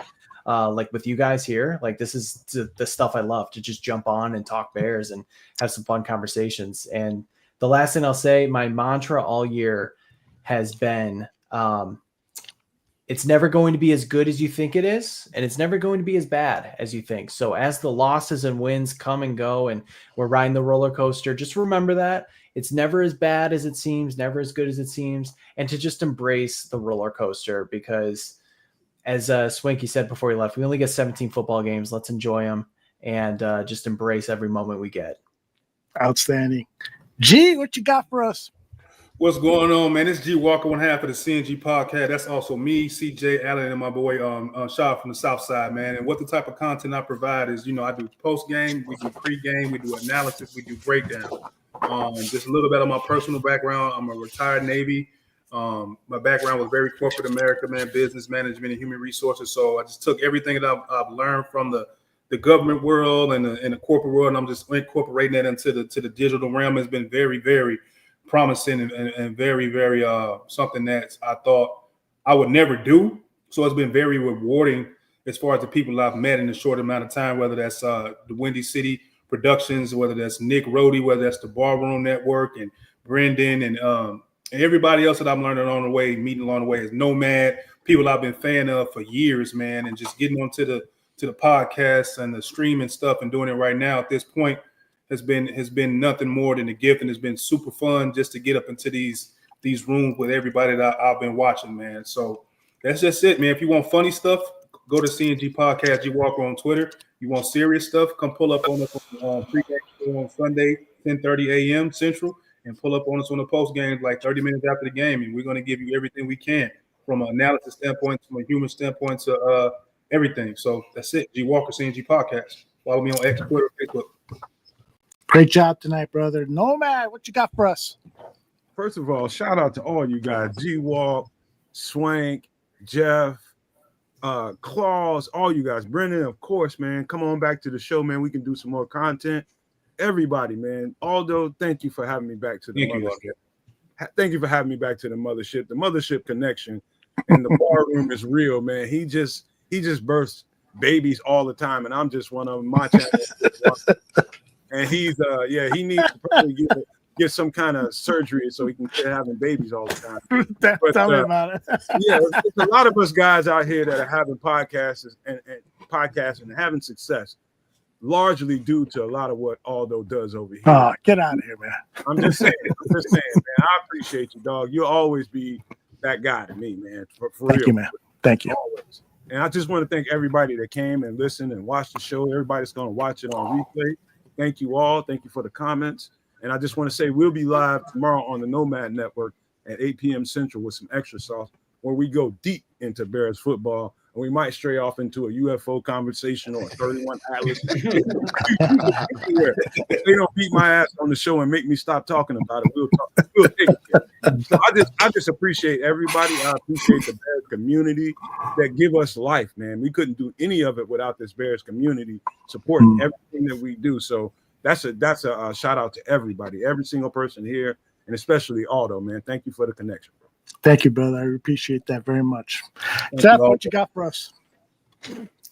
Well, first of all, it's great to quote unquote meet all you guys here tonight for the first time. I had a lot of fun on the show with y'all. It was a really great time. A couple places you can find. Obviously, you guys can find me here on the Barroom. This is where I have my show, Willis Twin Towers. I have with my brother Tim, who obviously is my twin brother. We're not exactly tall. The show is actually a play on words, Willis Twin Towers, because obviously you have the Willis Tower, which is really the Sears Tower in Chicago, but then there are the Twin Towers in New York. So Tim and I are actually pretty short. We're only about 5'9" and 5'8". So it was really more or less a joke than anything else. But that's the name of the show, Willis Twin Towers, here on Barroom. It's on Friday nights at 7 Central Time. I'm on Pacific Time, so I always get confused with that number. But 7 Central Time on Fridays. We're here live every night. And I'd love to have any of you guys here on the show with us. I really appreciated, like I said, meeting y'all and discussing stuff with you. So please, if any of you would like to come on the show sometime, I'd love to have all of you. Other than that, the other work I do is I do some writing myself also with Bear Report, which is an arm of 24/7 Sports. I usually have about a story a week on there. I'm pretty new to them. I've only been doing it for about a month and a half now. So my story last week was about Ashton Genty, who ended up running all over the Bears, as you guys know. And I haven't written my story yet this week. I'll probably write it tomorrow night for Thursday. But be on the lookout for that. That's where you can find my work. And you can also find me on X or Twitter at _Jeff Willis. So I appreciate all you guys' support here on the Barroom and any follows we get and the subscriptions we have here to the channel. Excuse me. But yeah, love the time tonight here, guys. Yeah, I really enjoyed these 2.5 hours, 3 hours, it looks like. Didn't expect it to go that long, but that always happens when you're having a good time, right? You gotta go home and tell your wife, "I'm sorry, honey." My wife was like, "I'm going to bed 2 hours ago." She was mine too. You lucky guys. Yeah. But I just want to finish by saying we have a great community of Bears content creators, and I love it when we share each other's work, put ourselves in the spotlight, because all true Bears fans, and I'm talking about Bears fans who are really passionate about this sport and this team, are much better served by the people on the screen and a number of others who weren't here tonight, because we know this team. We're passionate about this team. We spend hours researching and talking about this team. And our point of view, and I said it at the top of the show, but some of these national guys, they say stuff and you just wonder, what the hell? This guy is making hundreds of thousands or millions of dollars. You know, that money would be much better spent with G. Walker and Brendan and Jeff and Claus and Nomad and other people who are Bears content creators. And I know this is hyperbole and it's never going to happen, but that's how I feel in my heart. I've worked at CBS. I've worked for big time stations and so forth. And I could tell the difference between work that's done by professionals and work that's done by semi-professionals, but people who are really, really involved and attached to what they are covering. And like somebody who is talking about something that they don't give a shit about. I hate that. I hate giving them my money and I hate giving them my time. And this time here, these 3 hours have been very well spent. I had a great time and I learned a lot from you guys. And I can't wait to do it again, guys. All right. Thank you, Aldo. You got it. Absolutely. Yeah, Appreciate man. you, Man. With that, we'll sign off. Take care, everybody. Peace. All right.